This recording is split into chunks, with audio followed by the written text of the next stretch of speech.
Shout out to USARK and all USARK members. If you don't know what USARK is, don't be ashamed. Just go ahead and click the third link in the description below. See what USARK is all about, okay? You never know when legislations are going to hit your backyard, so that's why it's very important to consider becoming a USARK member today. These numbers really do matter, and they look at it for consideration when it comes to battling legislation. So first and foremost, thank you, Phil Goss. Thank you to anybody out there who partners up and volunteers with USARK organization. Thank you for anyone out there who's a USARK member. And if you can't become a USARK member today, please talk about it on your platforms. Let your neighbors know, let all your pet stores know what USARK is here for, and it's here to fight for our animal rights. Thank you to every USARK member and USARK supporter out there.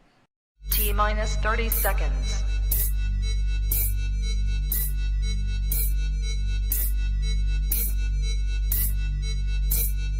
T-minus 20 seconds.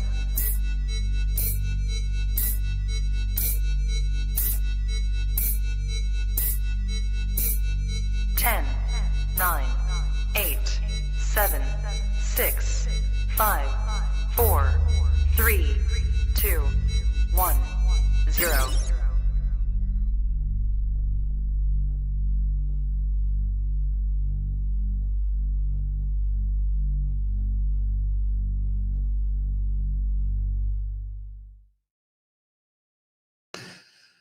Trap Talk Reptile Network, the coolest reptile network in the world. Episode 675, the recap. New Breed on the Block episode. Jacob, Sybil Serpents in the building. Long friend of mine since coming into the hobby. But listen, you guys are in for a treat. We're going to catch up. So much to discuss. Ball Python topic-wise with Jacob. This is your first time tapping in. Welcome. Do me a favor. Hit that like button. And also, if you hit that subscribe button, hit that notification bell, select all. You'll be reminded of every episode released out of the network 7 days a week. Big E, Top G, Villarino Reptiles, what's good? Yo. I feel like the way I drop that name every Monday really determines like the tone of the episode. That's why I don't think I ever say it weak. I don't think I ever come in weak when I drop you in, bro. What's good? Nah, you're always super energetic. What's up, everybody? Let's excited. fucking go. I'm excited. No, you don't have to do that. You're good. What's good though, bro? Hey, listen, happy Monday. What a way to start off the week. How was your weekend? It was great. Got a bunch done. Update us with some projects that you're doing. Well, I'm a very proud dad. My first daughter left, my first kid left the house. First bought baby. a house. Yeah. I'm very proud, but at the same time, I have to adjust and to the facts of life. While I'm super proud, I'm also like, oh my God, she's not here anymore. But aside from that, I get to expand on another reptile room. Yeah, and this room is for the babies, right? Or what? Remind me what this is for. Yeah, it's gonna be for all babies. Nice. Whether that be ball pythons, Cribos, or Mexican Black Kings, and it's gonna be the main adult Cribo room as well. So that's big. Yeah, they're going in 8x2x18s, and I'm really excited about this. So I would legit kill for a baby room. Like if I could, like as soon as things are born, get them out of this room and raise them up in a different room, that would be so iconic. I feel like goal of mine. So that's cool that you got to do that. Super happy. Bittersweet, right? Like, yeah, damn, there goes your daughter living her life now, and here comes a new baby room. Yeah, she'll be eating dinner here once a week with her fiance, and we'll probably be going there once a week too. So you know how it is. Yes, man. Well, listen, congrats on next chapters of your life. I know your little break of not vending's coming to an end. You're about to hit the grind on shows again here soon, no? Yeah. I start next week in Bradenton, and then after that, I think in September I might have 4 straight shows if I remember correctly, and but one of them is in Pembroke Pines, which is my home show. So that's I really look forward to that one. So, and what number clutch you on right now? You're in the 40s yet? 40. Yeah. Yeah. Here we go. Looking good, huh? Yeah, it's looking like 62. Yeah, buddy. Beautiful, man. Listen, excited for tonight's guest, long friend of mine, and you obviously know Jacob. Cool thing is you know it was a treat having you at Trap Fest, obviously, but Jacob pulled up to Trap Fest this year. First time he's pulled up in like at least a couple years. So you know he's a real one, man. We definitely got a real one on tonight's show because definitely speaks from the heart, but also like he's not an idiot. Like Jacob sees what's going on. He's usually in the background, right? But he's tapped into what's happening for the most part everywhere. I want to know what you think about tonight's guest and what we're in for tonight with Jacob. Honestly, me and Jacob didn't click in the beginning, but meeting him at Trap Fest and getting to know him over the year or over a year and a half, I like Jacob a lot. He's honest, straightforward, and that's what I like in people, as you know. That's why me and you clicked. Yeah. Became, family pretty much. I like people that tell the truth and are looking, say it as it is, and are looking to save people from bullshit. Yeah. Listen, one of the things we know that doesn't happen nowadays is loyalty, and I've seen firsthand, here's the thing with Jacob, I'll make this real quick, but Jacob was one of my very first Trap Talk supporters, Patreon members. I went through something in life where, I did things where I pushed certain people away, and it was unfortunate, but he's one of them, but even when everything went down with, those guys trying to cancel me, he was one of the ones sticking his neck out for me. And just by him sticking his neck out for me, people assumed him and I were all buddy and fucking close. And we weren't even speaking to each other. But that just shows you how he refuses to let bullshit just fucking be spewed out into the hobby. If something isn't right, Jacob would be like, nah, sorry. And just like you, dude, we need more people who, if they see that two things don't fucking look right, like two hot dogs in one bun, whoa, you know what I mean? Can we talk about that doesn't look right and we should address it? That's all I'm trying to say here. If something doesn't add up, why not address it? So yeah, we're and not only that, there's a ton of shit that hasn't been addressed. Yes. And many, across, our hobby. I mean, let's address this stuff and move on and learn from it. You know? Gotta tell you, these Monday night's been on a roll. I don't know if it's ever since we went to the recap phase of things, but man, this is exciting. So we're all in for a treat. And I just want to say, shout out to everyone who's tapped in tonight. Just to remind you again, Trap Talk Reptile Network's the only network giving you a new episode every day of the week, Monday through Sunday. Okay, there's actually a new segment coming to the weekly lineup on Fridays, and I'm not going to say much yet, but it's all getting worked out, lined up. And man, you guys are in for a treat. I mean, I'm saying the only content you find here is where you're at. So thank you so much. Trap Talk Reptile Network is also on all major audio platforms. There's Apple Podcasts, Spotify, Buzzsprout. So wherever you listen to any of these episodes, thank you so much. Appreciate the love and support. If you want to support this further than watching, then make sure you just come join the Trap Talk Patreon family. Do not hesitate. Click the very first link in the description below. As soon as you join the Trap Talk Patreon family, get connected to a Discord, and there's an amazing Instagram group chat that's popping 24/7. Trappers from all over the world, brand new trap merch to give to all new Patreon members as well, and you get access to my Green Tree Python waitlist and other really cool projects that I have going off. I just want to say shout out to tonight's sponsor, RGI. If you got a ball python shed, make sure you turn it into the best doing it. That's Dr. Ben and Sean over at RGI. Go to raregeneticinc.com to place your order and take advantage, man. There's all the awesome things happening over there, RGI, and even more to come. So I would also subscribe to their YouTube channel. Stay tapped in. They drop a video every Wednesday. Thank you so much, Dr. Ben and Sean over at RGI. Also, tonight's episode is brought to you by Morph, my favorite breeders out of Europe right here. These two are killing it, man, when it comes to puzzle, clown, hypo, all that stuff, man. That top tier front of the line ball python projects coming out of Morphs. Go to progmorphs.com, check out all the projects firsthand yourself, and just simply follow them on Instagram. And they also put out a YouTube video with one of their new projects that they just hit on. So check it out, Morphs on YouTube as well. Also, tonight's episode is brought to you by Clutch, the #1 ball python organization app in the game. I am now convinced after this year, I'm going to be putting all my ball python stuff onto Clutch. There was just too many situations this year where I just was not writing stuff down just because I got a lot going on, and I'm tired of not being organized, and I'm tired of telling all you guys how to be organized and not doing it myself. So I am making the switch for sure by the end of this year.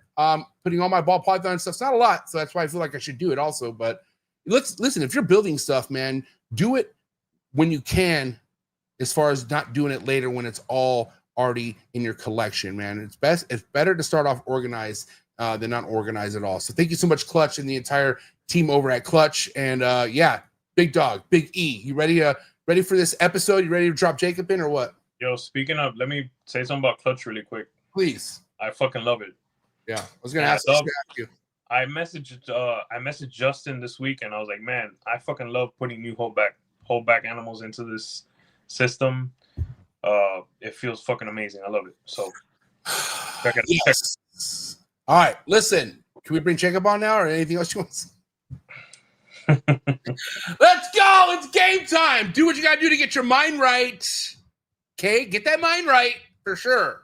Because if not, we're gonna get it right for you, 100%. Also, do what you gotta do to stay hydrated. Episode 675. Damn, we're just moving, aren't we? Sybil Serpents to recap New Breed on the Black episode coming at you right now. Let's go. Choo!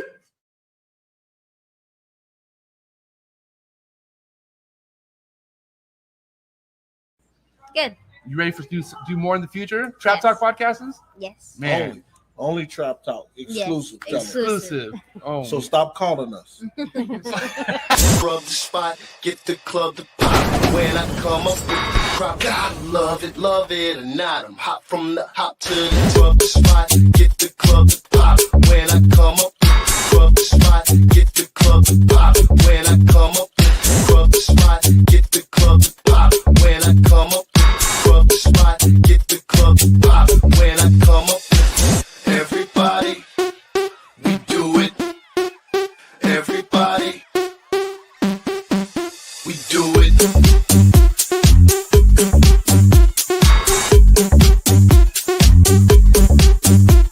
Do it. Do it.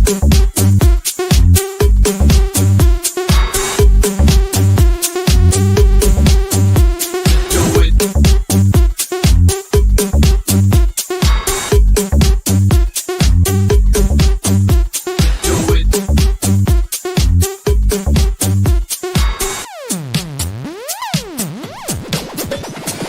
Rub the spot, get the club to pop. When I come up, rub the spot, get the club to pop. When I come up, rub the spot, get the club to pop. When I come up, rub the spot, get the club to pop. When I come up. And we're live, episode 675. The return. Jacob, he's here. What's up, fellas? Welcome back. MJ, E, what's going on? Good. What's up? Emilio, you all right? You look like you're concerned. You're not here? Emilio can't hear anything. Can you hear me, dude? He looked like fucking like scared. Like Yeah. Emilio, exit out. Okay, God. Well, you just got done saying like Damn. you just got done saying like how like, yeah, I love Jay, you know, I'm cool with the guy now, blah blah blah. And then he comes on, he's like he's coming back. What's good, bro? Welcome, man. How are you? Good, man. Good. How you doing?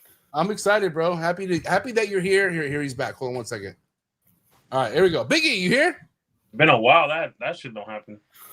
You know, ever since you fucked with those AirPods, I told you. They're off, man. I don't know, man. But listen, all right, okay. Biggie, what's good? You welcome? You good now? Yeah. What's up? What's up? What's up, man? Dude, Jacob, thank you for being here. And like I said, man, fuck, what is it like? I always like saying the story when we met at the Del Mar Reptile show, right? It was me, Matt Summers, and you linked up with me there for the very first time. Wasn't that right? Yeah, it was like the first show, like in the middle of COVID, Yeah. So right? 20 Because everyone else canceled, and that was like the first venue to say, "Hey, we're gonna yeah, it was let a show happen." summer 2020. Yeah, Damn. I just Crazy. barely been in, man.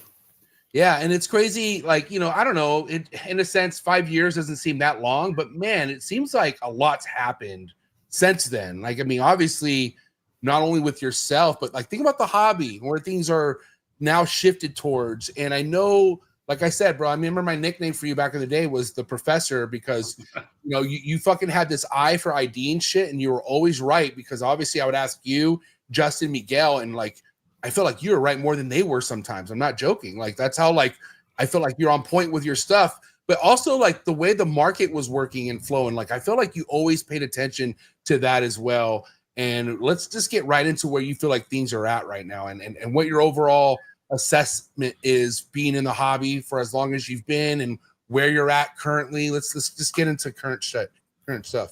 Well, first off, I'm lucky to have gotten a hold of Sebastian from Showcase. Yeah. I hit up like a couple breeders that I was interested in some big packages. Nobody responded, but Sebastian responded instantly and said, "Hey, let's have a phone call." And this was like months before I had even was going to be able to buy anything. Yeah. And but he set me straight. So yeah, I mean, I've been fortunate with that. Me personally, I was on even after all that great, mentorship. Right. I still found ways to fuck it all up. So I ended up with a lot of projects. Yeah. You know, you guys know when you first get in, your eye is your biggest enemy because you see, you buy. I mean, and it's almost like you don't even think about it long term. You just think about it like with the mail that you have right now. Oh, I could do this, I could do that. So last 2 years has been all about cleaning that mess up. So I went from like having like 20 clutches. I think the last 2022, I had like, I want to say 20, but maybe not, maybe just a little bit below that. But I mean, I'm down to like 8 clutches a year, 10, 11, I'm pairing like 20 girls at a time. I slimmed way down. I probably only have less than 100 ball pythons now, which is pretty crazy because I used to have more than double that. Was that just because of like life things happening, or is that because you just knew you had stuff you didn't want to proceed with? It was a little bit of both. It was more like kind of coming to a realization, like coming down off that first couple year high of like just the initial excitement to where you start actually thinking about what this is going to look like in 5 years and start actually being an adult about it. And it just came down to realizing like some of these projects I have are going to take a lot of holdbacks, and I can't be in 7-8 projects. It's just not feasible. But I kind of restructured everything too. Like I pretty much have my collection is pretty much structured to the point where like any female that I have can go to any of my projects. Yeah. Because I basically have like a clown hypo DG thing going on. And then I have an Exanthic side to that. And I have a Monarch side to that. And recently added paint to my collection. So that's something I'm building up that's going to get thrown. And then I think that something can be worked. I think paint can be thrown into all 3 of those. And so it's kind of a luxury to have a collection like that, because I can put a female to, a Monarch Het Clown one year and then pair her off to like, DG Clown or Hypo or throw it into an Exanthic DG or something, So I love that flexibility. Okay. A lot of people have these really tight projects where it's kind of like they're here, they're there. I mean, my females, they get around. All right, I want to talk to you guys about this because I'm realizing that this year, like first and foremost, had some amazing. I mean, if you follow my work with ball pythons over the years, Jacob, I've hit some cool shit. I've even hit a couple cool stuff maybe this year, but completely struck out on fucking clown hypo. And I had like raised up females there the last 3-4 years to get to this point, and it had, I think, 4 of those females paired up. Only 2 of them gave me clutches. I think a total of 13 eggs between the 2, and struck out completely on that. And I'm thinking like, man, like once you really get to this level of double, triple recessives and you have like super gravel and like shit that you want in that, bro, it's not easy hitting this shit at all. Like, bro, at all. Like unless you got that visual to visual, odds happening. But that's in a sense, like I like working with heads, but even when you fucking invest into shit and you raise it for years, dude, you're no guarantee you're going to hit it still, and what's crazy is I'm realizing like this is why I understand like Justin hits shit, because he has like 4, 5, 6 like chances with clutches of hitting that. It's not just him getting luck all from one clutch. No, dude, it's all these clutches that he's hatching out. And I'm like, dude, I'm like, it's fun to say, oh, I'm into this project, but are you really into that project? Like, are you really like, are you sure you're going to hit it in 3 years, or you fucking just shoot for the moon? Which I'm a shoot for the moon guy. That's what kind of ball python breeder I am. But the realization starting to sink in here, guys. Like now I'm like, don't expect to hit this shit when you only have 2, 3 odds or clutches to have a chance, where these aren't even big A clutches that I'm getting. It's head to head. Dude, fuck. It's not easy. It's not easy, and it's funny too, because in my DG Clown stuff, I've never, no matter what pairing I did, whatever there was double head to double head or visual head to double head, or no matter what I've done, I've always hit a visual DG Clown in every single pairing I've ever done in the last 4 years. But Monarch Clown, same pairings, I've never hit. I've only hit like visual heads. That's it. The odds came it's around. Crazy. Yeah. I'm paying for it on that end, but yeah. Dude, and I've been, and the honest, because mind you too, like I will respect you guys, man. Like my knowledge of ball pythons only go as far as my collection, because that's all the time I have to research. Like I'm not in it like a lot of these other guys, like Krista. Like, dude, Krista, shout out to Krista, who's she nerds out. Like she is looking at some of the newer stuff that's coming out, where like I don't even know what that's like hatching that stuff. You know what I mean? And so I remember I showed you guys both the snake I hit this morning, which I'm hoping after test results it is a lace yellow belly spot nose clown. But I'll never forget. And I remember keeping my mouth shut for about a good week, but cutting that egg, I thought it was a stranger lace. I thought it looked that good, and I literally got my hopes up for a good 10 days thinking I hit stranger lace. And of course I show it to Emilio and Krista, and I knew if it was stranger lace, I would have got a quick reaction. There was nothing for like a minute. I was like, this is not good. And so and then I shared it to the Patreon, and they're like, someone's like, is that a spot nose clown? And I'm like, I threw my phone in the air. I said, fuck. Hey, so what I can bring to this is, if a project is really important to me and I want to have animals for the market as well, honestly, it's crazy, man, but you have to have, you get a lot. You have to have 7, 8, 9 animals. Yeah, it's a lot. Yeah, I mean, I agree. And time. And yeah, because it's gonna take a few years, you know. Yeah, I mean, there's no way around it. We always say time's the most expensive thing, and it is in a sense. But dude, space. Dude, let's think about space. Like, even if you got the money, you got the time, do you have that extra space? That's what it comes down to. Like me, man, like I had no, people are like, wow, MJ, that's real mature of you. Like you cutting down. Well, kind of had no choice. Like if I wanted to keep all this shit, I had to cut down because I don't have the fucking space. But even when it comes to this ball python stuff, like the person I always think about when it comes to like hoarding holdbacks is Will Moros. Yeah. He had all the space for it. He had his own hatchling room. And are you on that kind of level? You got to ask yourself if you're getting into these high-end projects. All I'm saying is it's cool to invest in high-end shit. It makes the hobby turn around, but are you really down for that shit when it comes down to holding it back? Because it's not that easy to hit the goal that you're trying to hit as you are progressing. And I feel like that's the whole idea, right? It's chess, not checkers. Like people see Justin and Miguel, Ozzy, Levance, Mark Bailey hit all this shit, and they just think like, oh, all I need are 2 animals to get that. No, that's not true. I'm just saying, like, but dude, you don't realize that until years later. Like here I am, I got in the game 2017, and like now this stuff is starting to sink in. You see what I'm saying? Mind you, I haven't been all ball python heavy mentally over the last few years, but still, like we talk about it every week, and so it's like it comes down to like the space. And are you really down to hold shit back? And I want to talk to you about that, Jacob. Like we always mention, like, why are people checking out? Like the biggest reason why people are checking out is because they don't want to hold their own shit back. And they don't want to keep the shit that they have. They're unhappy. And that makes sense why you should get out if you're unhappy. But, you know, let's talk about like holdbacks and starting off, like how important it is with the foundation, especially if you have the right foundation, because like we were talking about earlier, you could be starting off and dude, 3 years will go by and you're like, dude, this isn't going to work. None of this shit's going to work. Yeah, holdbacks is tricky. And it depends on the project. Like with all the DG clowns that I was hitting, I sold most of those because I saw the writing on the wall.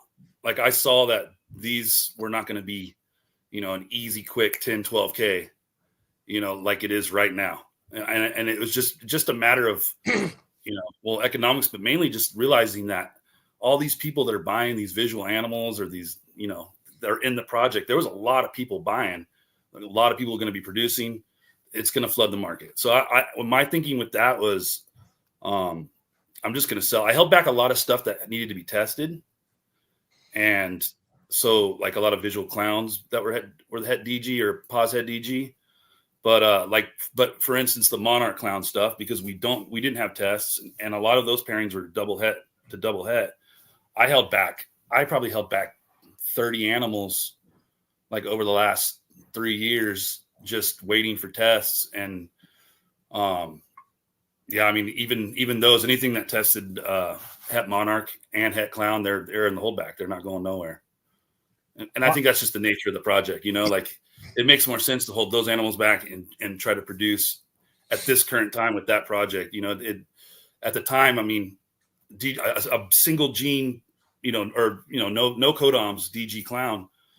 I mean, that's a cool animal to have, but honestly, like with what I want to do, it's not really the ideal animal to hold back. I want the codoms in there. I want, and the codoms that I like, not just, inchy firefly, because that's what mom came with. You know what I mean? Yeah. I think that's a problem too. People just, they ignore codoms sometimes and produce a bunch of animals and can't figure out why they don't sell. Dude. And like that we talked about this not too long ago, like learning the incomplete dominant side of things, like knowing which ones are the ones that are best for your project, because even though you see stuff on YouTube channels that all look great, like, does it look great with what you're working with? Like, and do you know that? Like, do you understand how not everything goes together?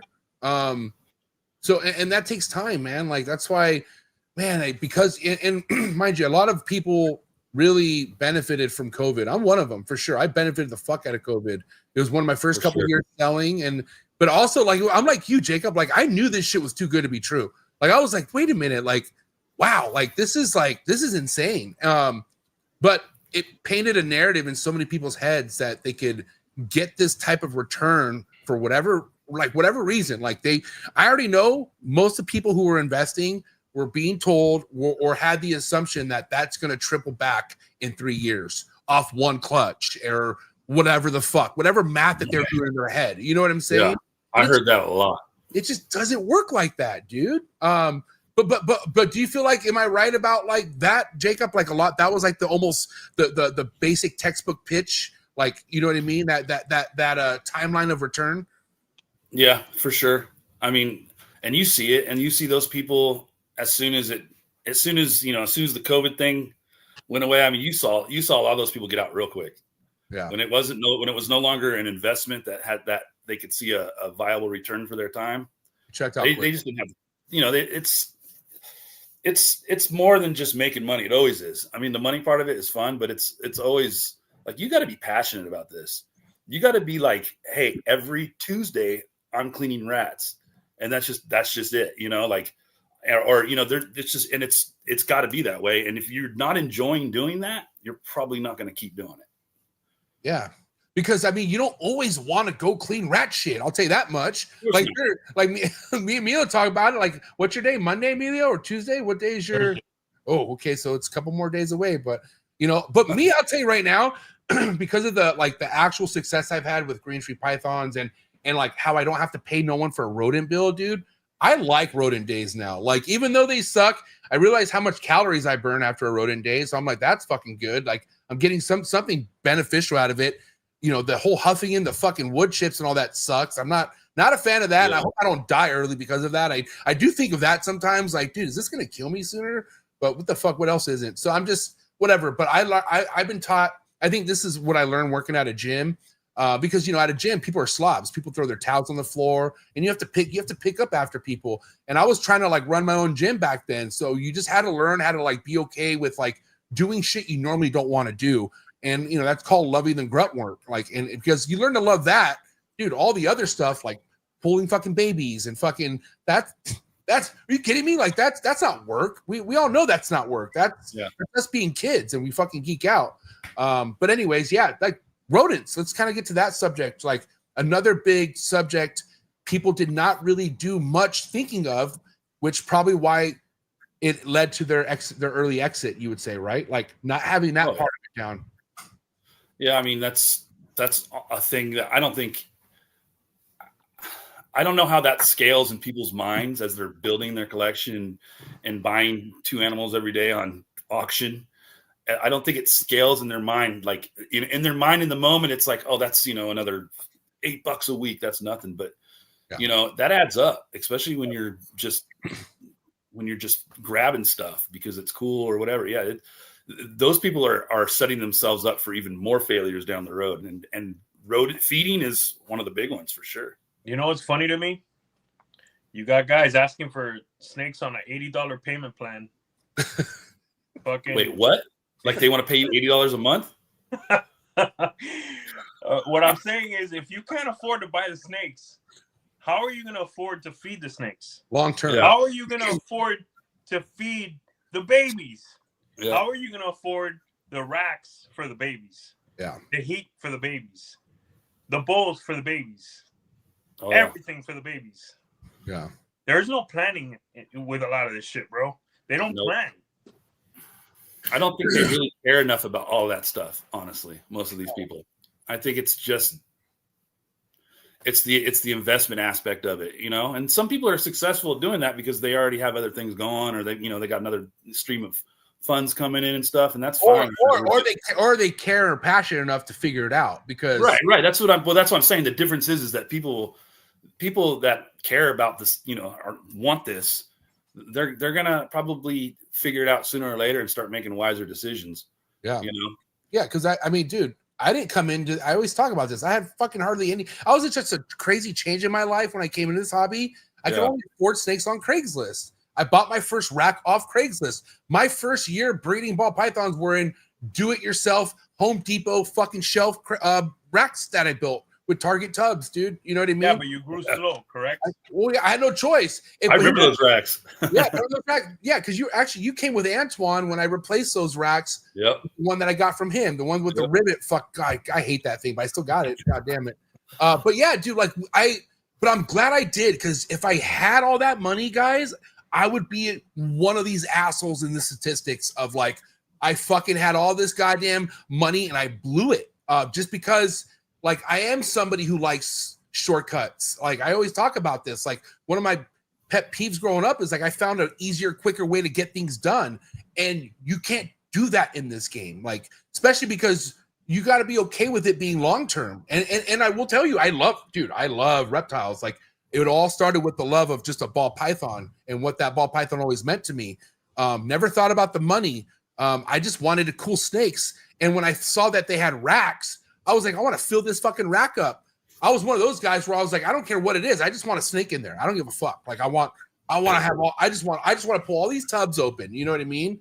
But dude, like we all talk about how like, man, it doesn't matter the money. And even sometimes the research, dude, you could literally get a shitty hand dealt to you, which will fucking give you the long road into this. Like sometimes you'll never even figure it out because how many like fucking interpreted things have been said to you for whatever reason. Like, because okay, how about this, Jacob? Is this true or false? Bigger people in this game who know how to sink their claws into certain new breeders and making sure they only buy through them and stuff like that. Is that true? Oh yeah, I mean, are you talking about like that clickiness where it's like very clicky? Yes, it's an umbrella. Yeah, like I see it a lot. I've seen it a lot. You see it in it's certain people, it's certain groups. I tend to stay away from those types of people. So what's your best advice as far as like learning how to get into the right project for the right amount of money too, right? Because we all see this, dude. Like we see things on one website versus on a morph market ad. It could all be fucking like different. So what's the best piece of advice for anyone out there, Jacob? Like doing the right homework that you should be doing, How do you do that nowadays?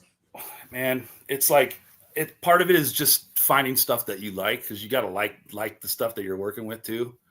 But you just gotta be forward thinking and look at the projects, look at who's working what. Spend 6 months. I spent almost 8 months before I bought anything on Instagram, checking out, like finding these snake breeders, and I started following all these people. I started watching YouTube. I started watching you. I started watching. Man, who else was I watching back there? That purple shirt guy. Hardwick too. Yeah. Like you don't know any better. When you click on those are the first two that pop up, man. It's not my fault, dude. I did not enjoy it. Yeah, dude, it was kind of like, you know, I found Barcheck just by Googling a ball python morph I bought on Craigslist. Yeah. Like once I put in the word morph after ball python, there was Snake Bites TV everywhere. Yeah. And this is 2015. And so I had one ball python geeking out over Barcheck for a fucking whole year before buying the next ball python. And then that's where everything just went where it went after. Yeah. So sometimes you're like being new, you could just be like, well, let me type this in, let me search. And you might see a video from fucking 12 years ago and be like, wow, this guy's saying don't invest in the high projects. And he's wearing the same wrinkled purple shirt that he's had for like the last fucking 13 years. Like, but like, no, don't listen to that guy. Where's that guy now? Or tell you to invest in pinstripe albinos. Yeah. Or the other guy eating an infertile ball python egg. Like, I never watched that shit. What? Who did that? Who did that? That Chris Hardwick guy, bro. He fried a fucking infertile ball python infertile egg, dude. He ate that shit. He fried it? He fucking ate that shit, bro. But raw, or did he fry it? He cooked it. I don't know if he fried it, but he cooked it and he fucking ate that shit. That's the type of shit people were watching, bro. Way to go. Me, I was watching Brian and Justin. And you know what? Let me give him a little bit of flowers. Kevin. I used to watch Kevin. Oh yeah, those guys, Brian and them were like so much bigger, like so much more different animal species and reptiles and stuff that when I got in, it wasn't really ball python centric. So I saw him and stuff and I'd watch him, but I didn't like consider him like, I didn't even really know anything about him. I didn't even know that he did breed ball pythons and was such a big part of the early years, but you know, I knew who he was and stuff, but yeah, it was mainly like these, just like MJ mainly, like when I started watching that. And it was, I mean, you were really ball python heavy back then, like as far as content.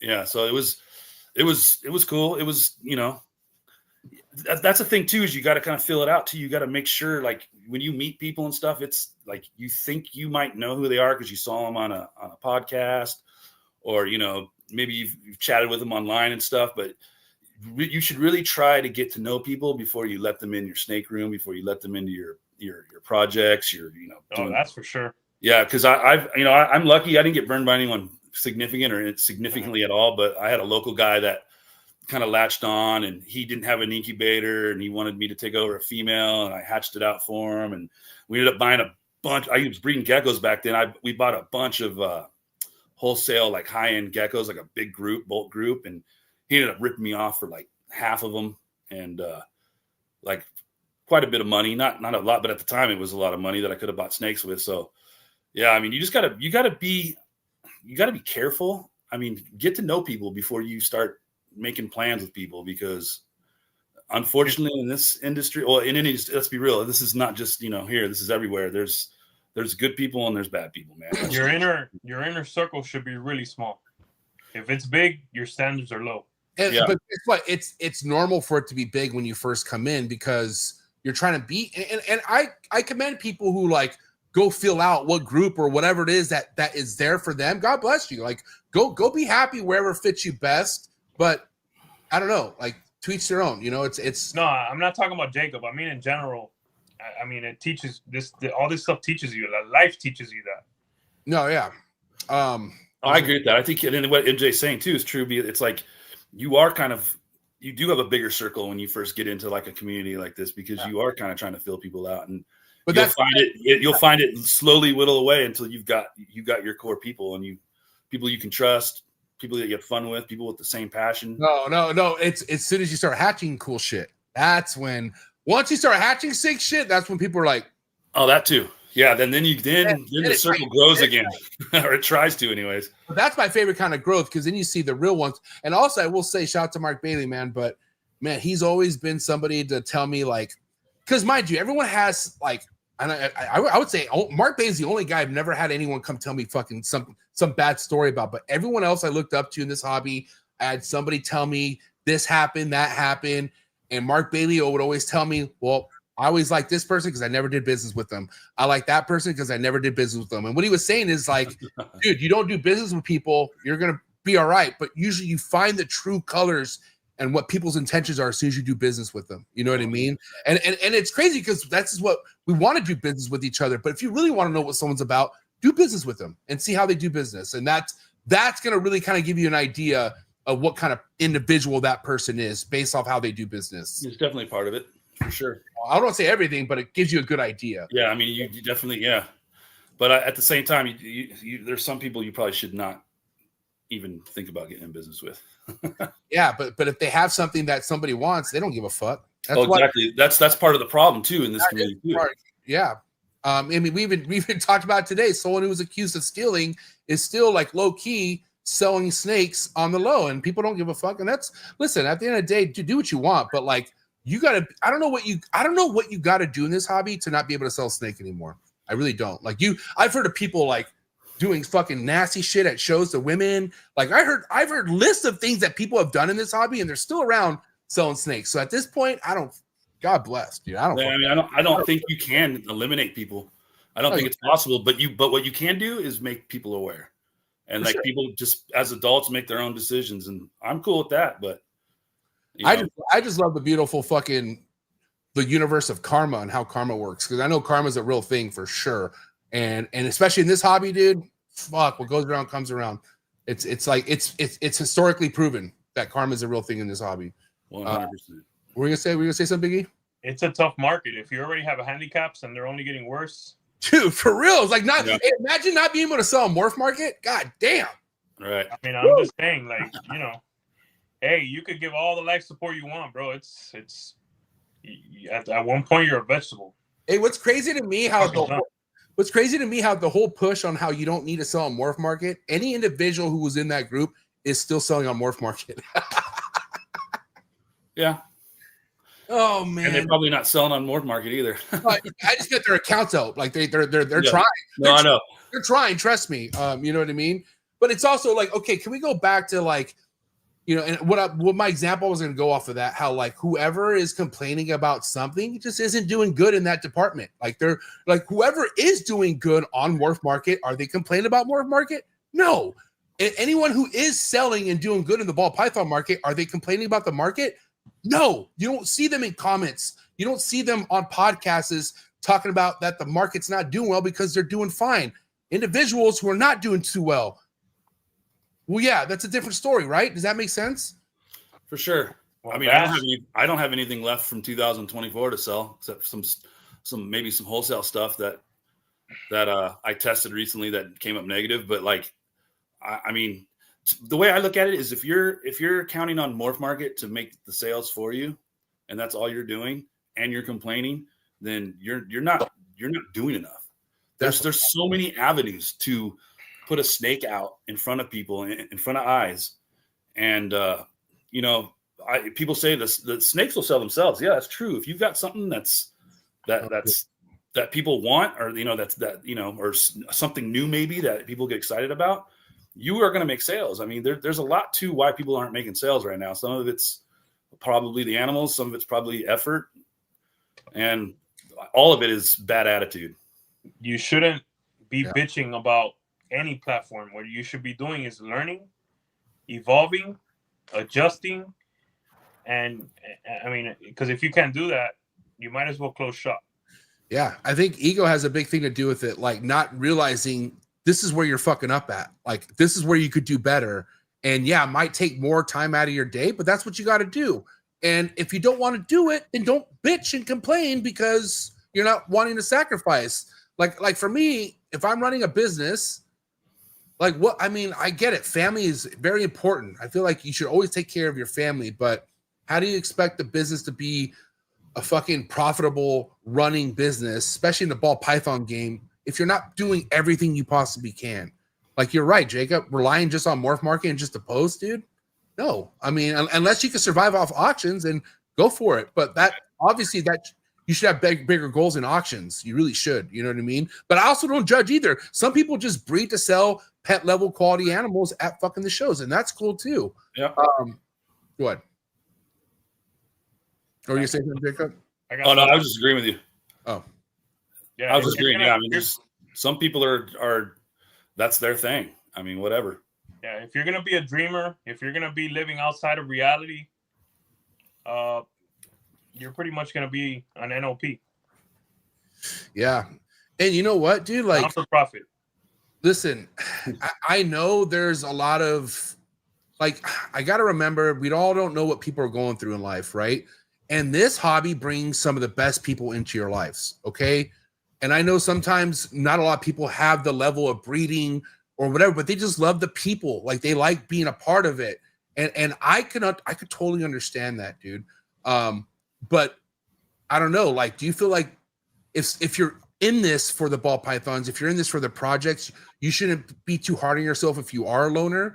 Because I feel like there should be a time and place where you are putting yourself out there, but not everyone enjoys that. Like, dude, if it wasn't for this fucking podcast, you would not see much of me. I would just be a hermit in here, like, and you would see all my animals. I'd be like a fucking, I don't know, I can't think of something like an Ed Marino or something, just seeing sick shit and not my mouth. Like, I am tired of talking, I will say. I'm fucking over it at this point. But I'm just saying, like, not everyone likes to be on that kind of fucking platform. And me and Emilio have had people who just won't come on the show because they don't like that attention. And I think that's okay. I don't feel like everyone needs to be this spotlight outspoken person. You don't need to do that to be successful, but you do have to build your social media presence somehow. You know what I mean? Like that, and that takes a lot of work as well. Like having to remember to post, like, what is it, twice a day or some shit? Like, you should be posting twice a day and all. Okay, like that kind of gets old also, but you got to do it. It's building a brand. It's building a market. It's marketing yourself. Oh yeah, I agree. And I'm one of the guys too that says, like, and it's what I did. As soon as, I mean, I didn't even have any animals produced, but I had already created my logo. I already had that image, and I would just post what I had. And I would do like a post every, like a day, and I would just keep, getting my brand out there, my logo. People recognize it and start gaining friends. By the time I was making stuff, I already had like quite a nice group of a good following on Instagram, and I mean that helped out a lot because when I started to make stuff, I already had made a lot of connections at that point. But if I had just sat on my hands, I mean, you're not going to go very far. If you don't have in today's day and age, a lot of those people you mentioned, they were around before the internet. They were around before IG. Today's day and age, if you want to make a name for yourself, you have to be out and you have to put something out. You can't, whether it's animals, whether, whatever it is, you've got to put stuff out. You can't survive. Don't you guys think this is where you ride this is where you got to like walk the tightrope here? Because like as important as social media is, you got some people who are good at getting like a bunch of followers based off like viral reels or whatever, but it's not actual true substance fucking followers. Meaning, like, when it comes to you selling a snake, are they there to fucking see a snake that they want to buy? No, they just want to see that next fucking, either post that you shared or whatever. So I feel like dancing all up in the video, or you dancing in the video. That's cute, dude. Like, that's cool. But like, are you able to sell a snake? Are you able to sell a snake once shit comes down to it? Booty dancing and shit. I'm gonna start dancing in my videos, dude. Hey, man, listen, do what you gotta do, bro. No, man, but it's also like, yeah, I don't know. It's you can't be too upset if you're doing all what you're doing, but either the social media or something's missing. What? Where are you going next with the agenda? Because I have a question. What? All right, I have a question for both of you because it's on my mind.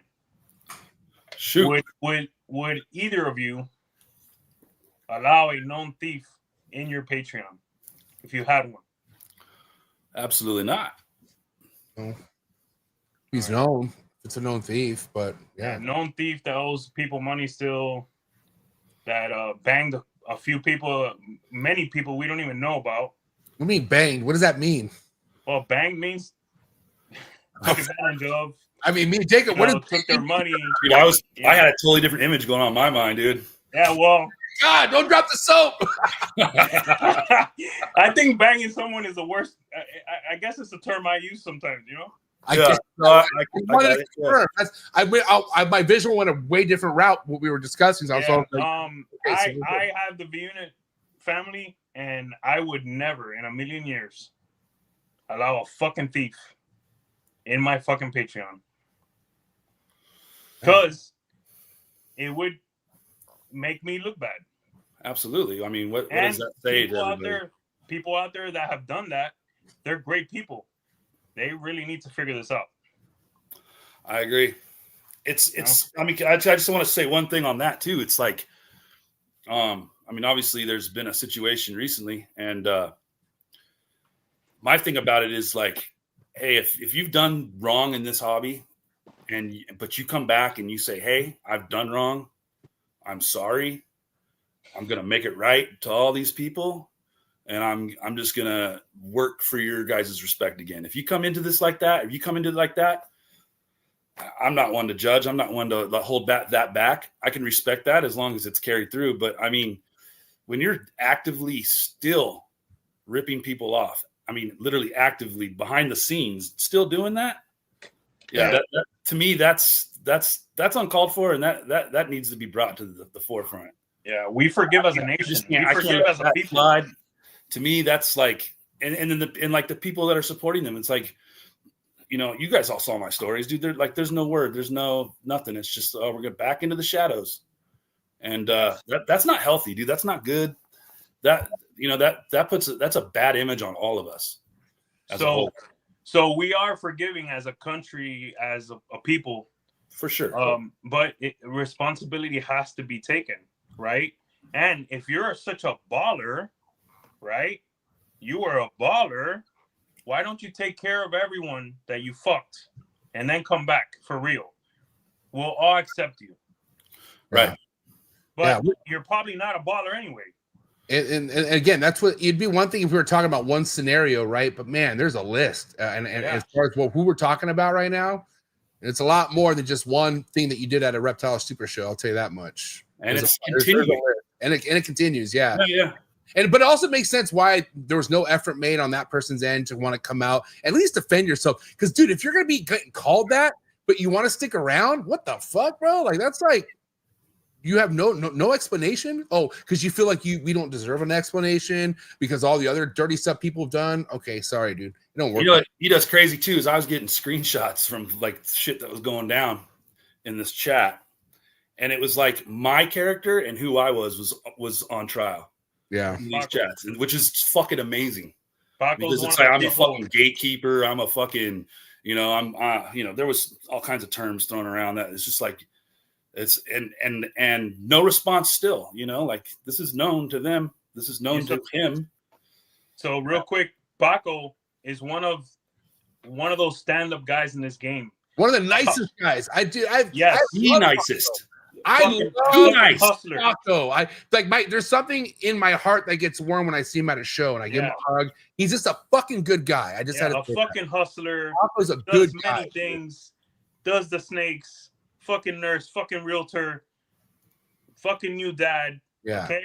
Killing it. And this guy is one of the most honest people out there. Okay. Guess what? He got banged. Yeah. And he's here and he's gonna share it in the chat. And he's still getting banged. Yeah. Damn. I'm going to start using that all the time. Paco's backed by some of the best people in this game. We're obviously there's 3 guys here that back Paco up, which is good. But see, that's the thing. Not everyone is as lucky as Paco, right? Like not everyone has the time in this game to have backup to where if shit happens, they'll fucking say something about it and they just get fucked. Like, do you know how many good people probably like Paco probably didn't make it to the point where they're at because they got fucked? You know what I mean? Like, dude. Dude, but mind you, obviously, thank God for social media. The good part of social media is we have shit where it don't slide. Like this shit just ain't gonna slide anymore. Right. And that's how it should fucking be, dude. If we could do anything about it, we should. The chat's blowing up now with a lot of shit. You know what? The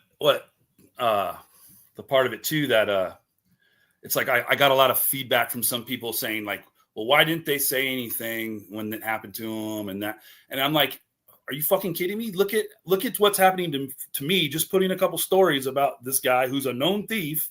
Like, there's no question here. Like, I'm just putting a story out there, and I'm getting all this backlash, and I'm not even really a part of it. I'm just, trying to help out a friend, helping out people that obviously feel like they don't have a voice here. They don't have a place to stand. And there are people like that. There's, like you were saying earlier, there's people with a mouth and there's people that don't want that heat. No, they're good. It's not only that. A guy like Paco gave this guy the benefit of the doubt, even in his worst moments. He 100. believed in him that he was going to pay him. Okay. He believed in him. And you know what? A year later, I gave him my word a year ago. He told me what happened. I gave him my word that I wouldn't tell anyone. Right. And you know, it was time. He gave him a fucking year. He gave him a fucking year. And you know, he wanted his money back. So that's why he probably didn't go public at first. He gave the guy a fucking chance. And these aren't instances where somebody sold something mistakenly or whatever. This is like this dude's selling fake hets. Blatantly fake hets, like straight blatantly fake hets.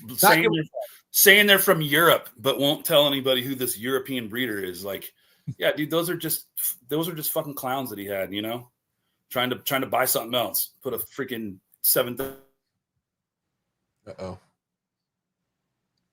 Oh, froze.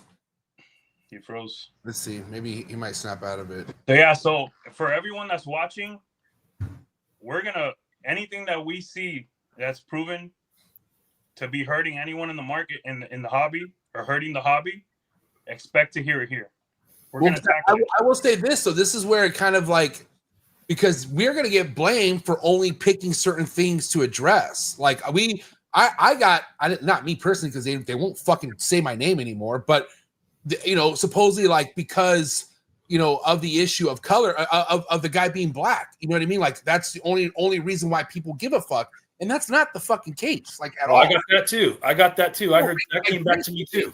Like, how are you gonna bring race into this? Like, it's about the actions first and foremost, you know. So that's another reason why it's like, dude, okay, you want to circle to that? Okay. Black, brown, yellow, purple. Sorry, can I be vulgar? Coochie, dick. Oh my god. Banging, coochies. You got your head whatever you are. I don't care. If you're a thief, we're gonna fucking address it. Yeah, the race thing is actually just intellectual laziness, to be honest, because it's just it's a it's a victim card. Yeah, it's like no, he's good. That guy's picking on him, or that guy's, you know, no, dude, like. I don't care what color he is. I don't care what country his ancestors were from. Yeah, it makes no difference to me. I mean, that's just a wild accusation to throw out there, especially if anybody knows me and knows who my circle is and about me and my life and what I've done and who I associate with and stuff. It's like, it's just a wild accusation to throw out there, man. Yeah.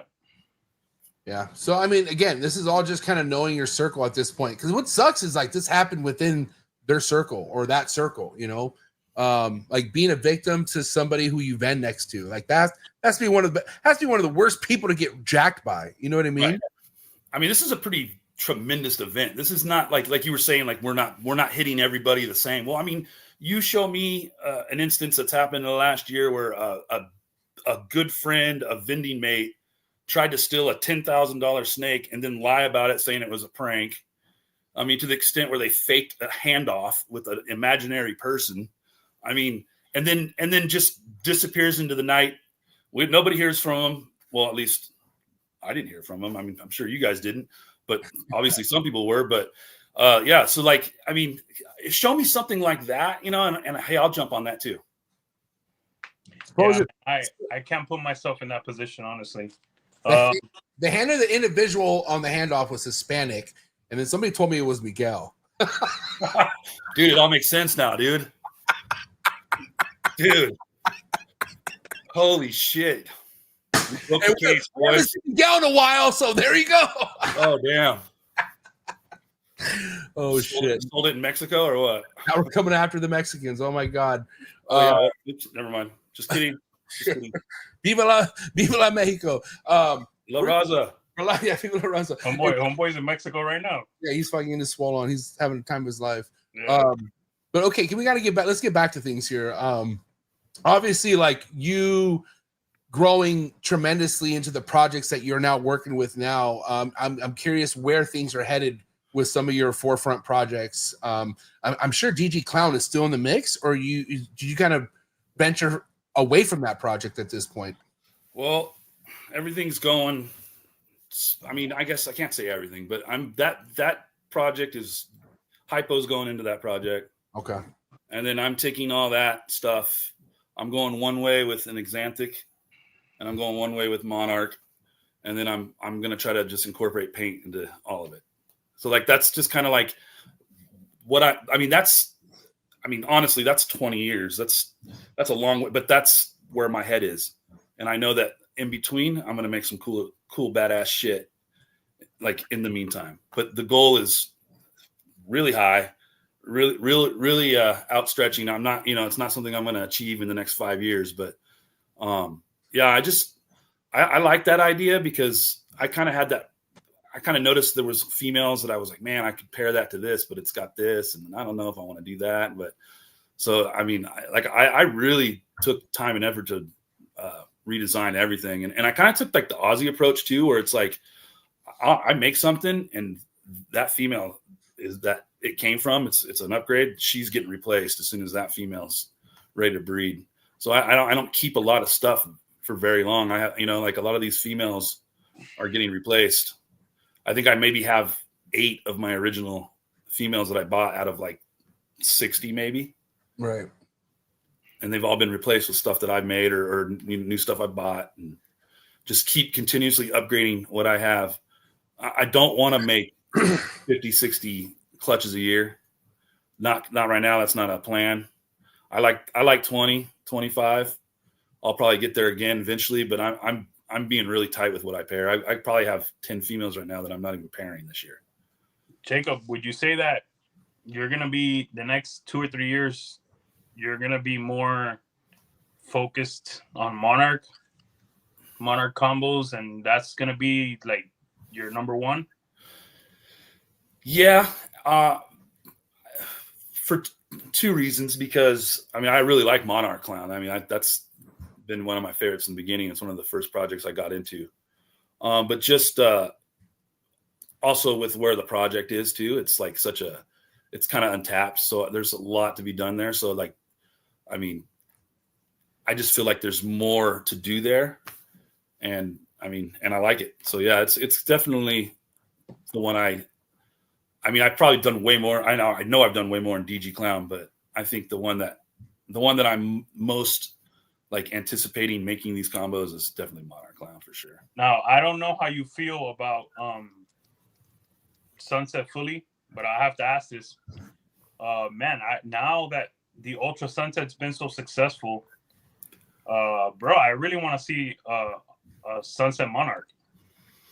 Yeah, so, and you guys know Andrew.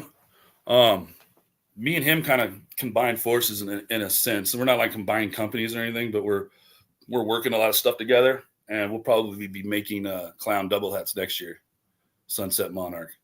Yeah. So that's part of the plan as well. I want to do it just because, like you said, I saw the Ultraman. I'm like, nah, we're gonna do better. Yeah. Okay, but here's the thing, though, right? Like, I'm waiting to see a Dark Gene make Sunset look good.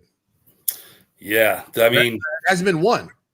You know what I think would do? I think DG, honestly, that's where DG would come into play with Sunset. I think DG Monarch with both of them. No, I'm saying as far as like with Dark Genes with Sunset. When you were saying Dark Genes with Sunset don't really work, I think if you can get DG in there, because DG works well with Dark, and the problem with Sunset is it doesn't have a lot of contrast, so you kind of lose the benefit of DG without the contrast. But if you can get that darkness to it, and it contrasts into the alien heads, specifically like in Clown or something, I think there's potential there. Okay, correct me if I'm wrong, but DG wipes a little bit of the pattern out, right? It cleans it up, from what I understand. It does. I don't know if it wipes out the pattern as much as it wipes out like a lot of the granity look or like it kind of crisps up the lines a little bit.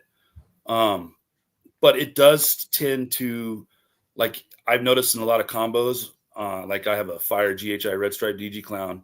She's super bright. You would think it was like a pastel animal almost, because she's bright yellow, and it's literally the DG and the Fire together just blasted. Because if you take the DG out of that combo and it's just a Clown, it's very contrasting. But the combination of it with DG, it just really blasts the snake out. It's not as appealing as, without the Fire, it would be a lot more appealing, and without the DG too, I think. Yeah. Okay. Here's another thing though, too. Like, we talk about certain genes that are like a no-no, right? Like I've been like, I will say this year, even though I've been kind of not hitting everything I want to hit, everything hasn't had pastel in it finally. And I'm like, wow, this looks like I wouldn't be upset if pastel was, but it just smacks differently when pastel's not in the mix with a lot of this stuff. Right. But and also like with genes like fire isn't always ideal in certain stuff, but if you have it in the right combination, it makes that fucking gene, it makes everything look a lot better. I think like that is going to help Sunset a lot, like stuff like fire. Even I agree. I don't know how. I haven't seen again Sunset. If I want to go take a shit, I'll just look at shit. I'll just go take one. But I'm just saying, like pastel. I haven't seen. Does pastel and Sunset go hand in hand? From what you know, Emilio? It's not bad. So it's like, that's the thing too. It's like Sunset, or like any ball python. Really, when you have a baby, you're like, damn, this thing looks great, and then you see it 2 years later, and it's like, I'll tell you guys, pastel works really well in Ultramil and Puzzle, right? I think it works great in Monarch too. Yeah. It actually darkened. They actually get darker. The darks on a Monarch get darker with pastel.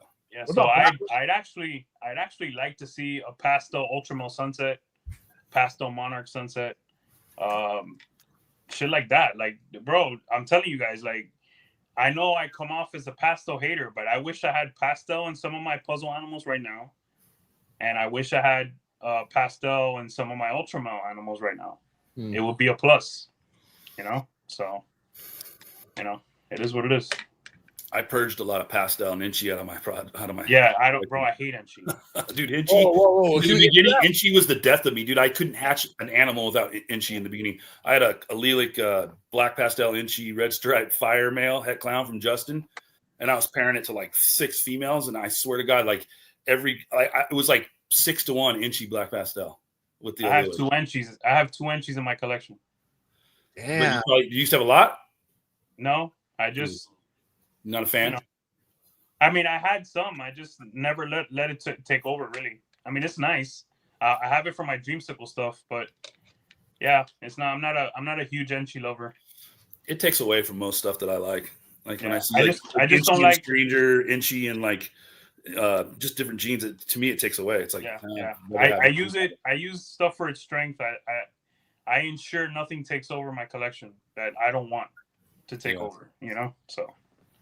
Yeah, I think Enchi, like, because it already has its own power with the pattern, and when you have stuff like Stranger that also does that, and I would think like in a pairing you'd want to hit Stranger over Enchi, but then when you get a bunch of shit that's Enchi, you're like, God damn it! I don't know. I just feel like Enchi's a powerful gene too. Like you always hit a bunch of Enchis. I feel like that's been my experience, dude. I love the eyes. Same with Leopard though too. I feel like I have the same luck with Leopard.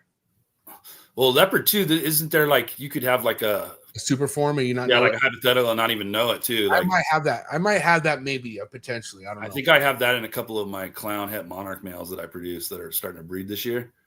I'm pretty sure one of them's super leopard. We'll see. Yeah, but I don't know, man. Like I've heard this before about Enchi and then brought it up to somebody like Bob Boot. No, not Bob. I brought up to somebody that I know Enchi's still important. It's still crucial, but. It is. It's got a place for sure. Just not in my collection. Yeah, right. Yeah, I mean, especially if pattern's your thing, right? Like if you're trying to be unique with a pattern, Enchi, you're not going to do much with Enchi because it all does the same thing. I don't need any more Enchi. Yeah. As I'm getting ready to cut Enchi eggs in a couple of weeks. That's Will. Will says don't sleep on the allelic reaction between. Oh yeah, black pastel. Well, that's one of my favorite allelic combos. That orange you can get out of that is pretty intense. Probably better than OD when it gets big, in my opinion. Hey, but don't listen to us because look, at the end of the day, you're gonna have Jacob with a bunch of Monarch in his collection, and I'm gonna have a bunch of Exantic, and maybe one day someone's gonna come on and say, "Man, you shouldn't have so much Exantic in your collection. You shouldn't have so much Monarch in your collection." I mean, at the end of the day, do what makes you happy. Oh yeah, dude. I'm half fucking around. And half serious. No, wait, because people get their, It takes literal sometimes. Yeah, I know. Gene, yeah. It's intense. Pastel hater. Hey, can we talk about like the latest trend in the hobby lately? Yeah. So talk about it. Starting a Patreon. Oh my God. Oh man, listen, I okay, there was a good run of these when remember when Patreon started becoming a thing? Like I started mine 5 years ago, going on 6, but then there was like a year of that. After that, like all these other Patreon, like Ball Python Patreon started popping up. And remember, love you, JP, but JP had one, and JP had one, I think, before his first clutch, even, I think, or something like that. Is that Always Evolving Canada? Is that what you're talking about? Yeah. Oh. Yeah. No, but then it was like, holy shit, but then it died down. But now here we are, man. We're in the biggest fake it till you make it era in the ball python game. It's not even funny, but it's also not funny because you're kind of painting a picture that's not accurate, okay? You're like, come join my Patreon for breeding advice, but what's your fucking resume like when it comes to breeding, right? First and foremost, which we already know there's even podcasters out there who fucking want to be known as a breeder in the hobby, which they're fucking, they don't got the numbers. They don't got anything to prove what the fuck they're claiming, right? But holy shit, dude, like, let's hear your take on it. Like these Patreons that are popping up right now, man, like it takes a lot of fucking guts. I will tell you that much. But what do you think, Jacob? Well, here's the deal. The people that have Patreons that are like warranted, like that makes sense, they put in all of the work to do that before they even knew there was going to be a Patreon. That's the years, the 15, the 20, the years that they spent building their brand.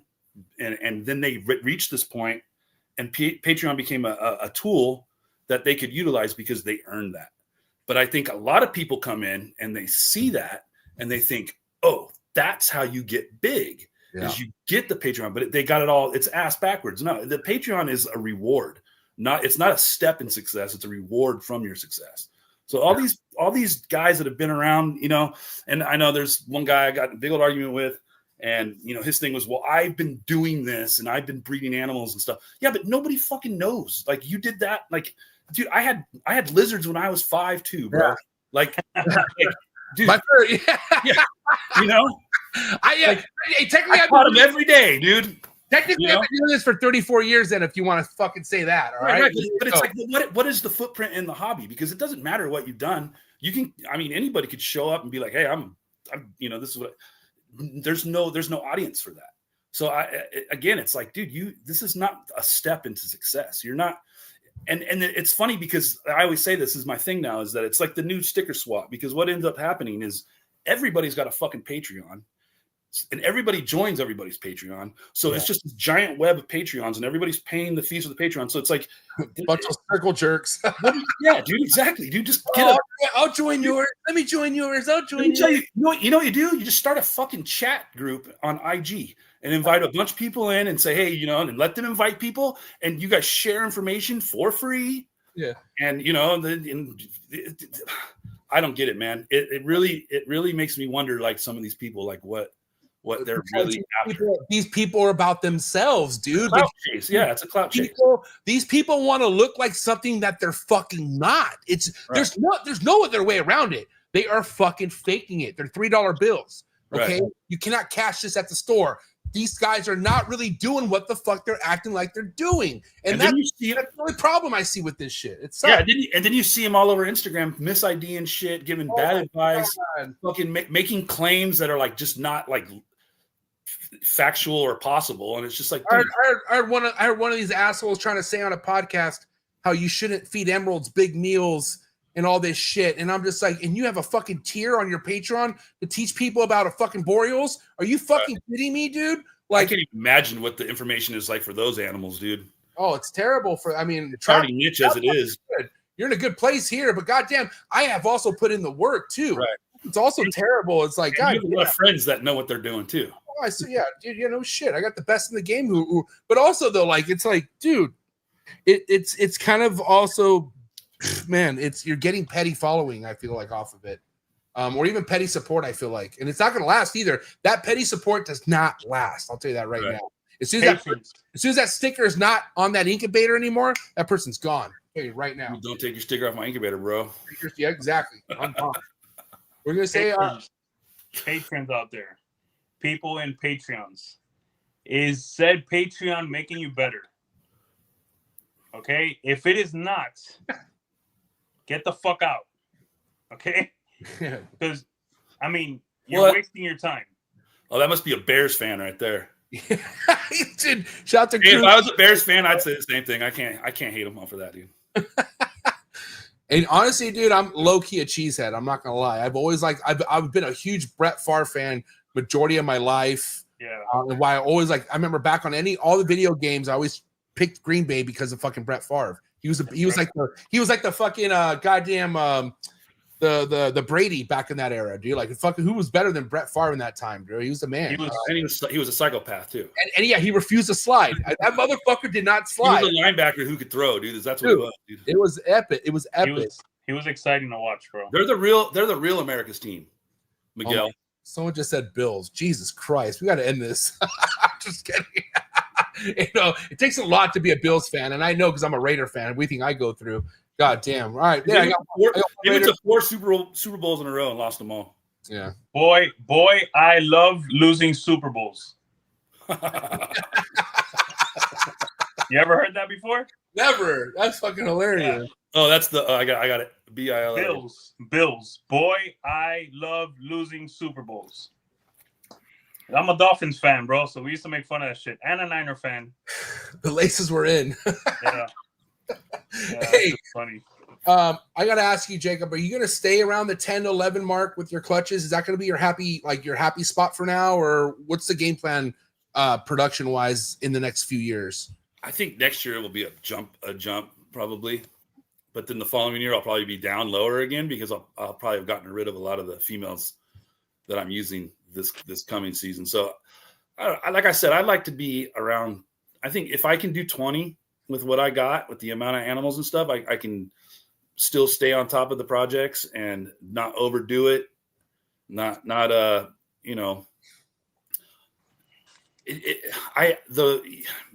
you said it, like room is so important, man. Like having space, having a nut, and then it's not even like you get to a point where you fill racks up and then you have to buy a whole rack, and that takes up a lot of room, and sometimes you just cannot buy another rack. So I'm trying to stay within that 4 rack range right now with what I got. I got ARS racks, and I buy extra levels so I can go up. So mine go up almost to the ceiling. Oh, that's a good idea.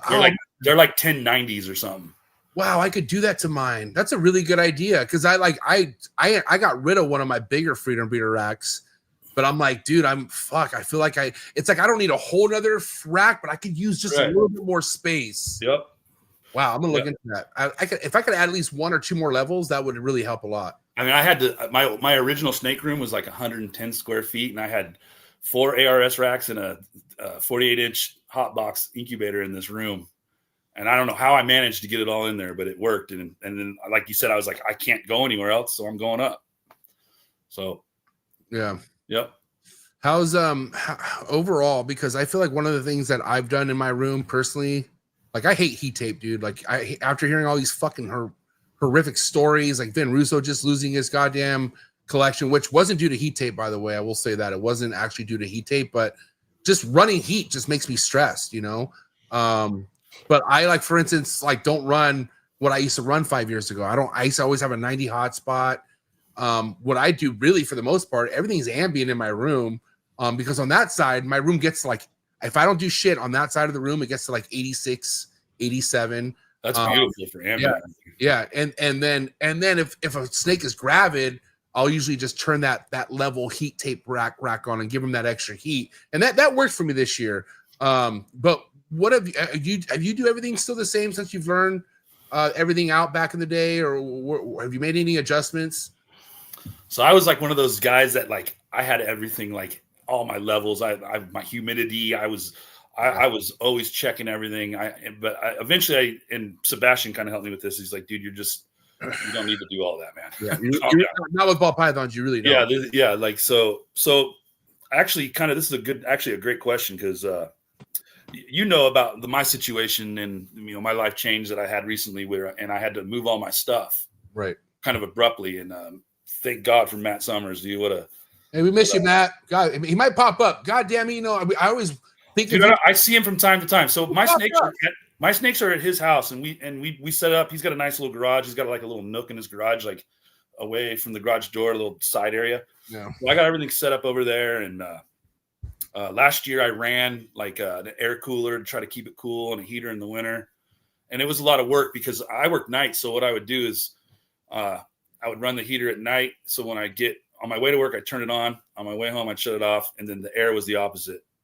I'd turn it off when on my way to work, turn it on when I'm on my way home. But this year I decided, you know what, I'm going to let it just ride and see what happens. Because there was a couple of days where I didn't even put the cool on or anything, and everything seemed fine. So this year I let them go into the winter, and I let the room get cool. They're still on heat panels. They're still getting their heat.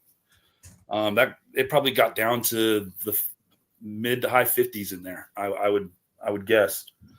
And then in the summertime too. Now it gets into the 90s in there. I mean, this year has been pretty mellow summer wise. It's just now starting to get actually really hot. But last year, like my thermostat would shut the heat tape off at a certain point in the day because it got so warm in there.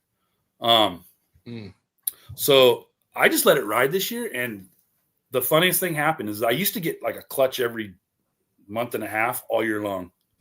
And it'd just be like one clutch in the incubator at hatch, and then I'd have another one coming. And, but this year, everything was late, but everything went at like the same time, the same basic, like month and a half, 2 month time. So I think that seasonal, them filling the seasons that way, like really actually kind of helped with my breeding this year. And I'm probably going to continue to do that. We're building a snake room over at Andrew. Andrew just bought a new house. So we're building a snake room over there. Nice. So we're going to have both our stuff over there.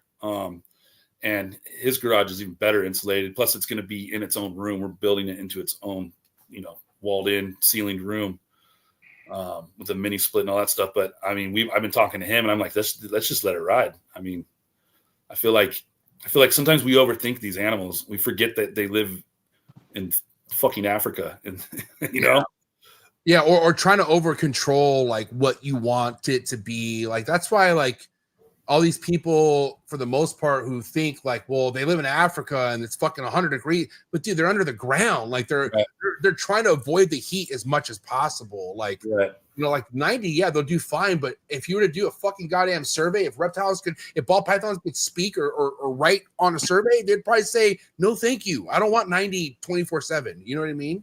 Right. And if they need the heat, they'll come out, they'll get the heat, and then they go back in when they get their heat. I mean, it's not like they're just living in it, and that's another thing too about incubation too, is like people are like really super anal about temps and stuff and everything. And like, I mean, in the wild, you think it stays the consistent temp, the entire time? No, it does not. It's impossible. Ball pythons, ball pythons, from what I've seen so far, is the only fucking egg you could literally soak with water droplets and it still hatches the distance. Oh yeah, Justin doesn't even use trays. He just sits them right on there.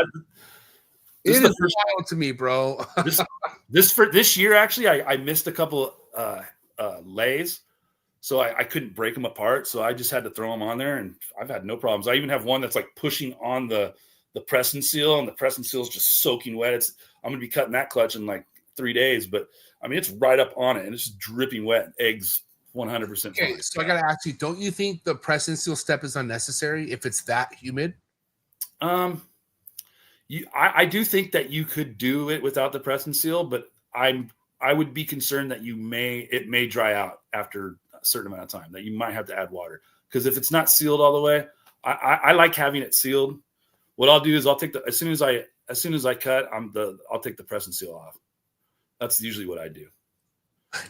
And it probably is one of those things, though, dude. It probably is exactly one of those things that we do that we don't even really need to do, dude. I'm telling you right now, you don't, because I haven't done it in years. Like it's such a step I don't miss. I do not miss that fucking stupid press and seal step, because I would always fucking fight taking it off. I'll never forget. I'm like, because I always wanted a perfect clean cut, and they're all just torn the fucking shreds. But I really hated it when it came to checking on the eggs, because all the water, and I'm like, I remember panicking in the beginning, like, fuck, but then no, they always hatched. And you still see today people like, oh, day 52 and all this water. It's just like, dude, are you having a monsoon in there? Fucking, because like, okay, let's be real.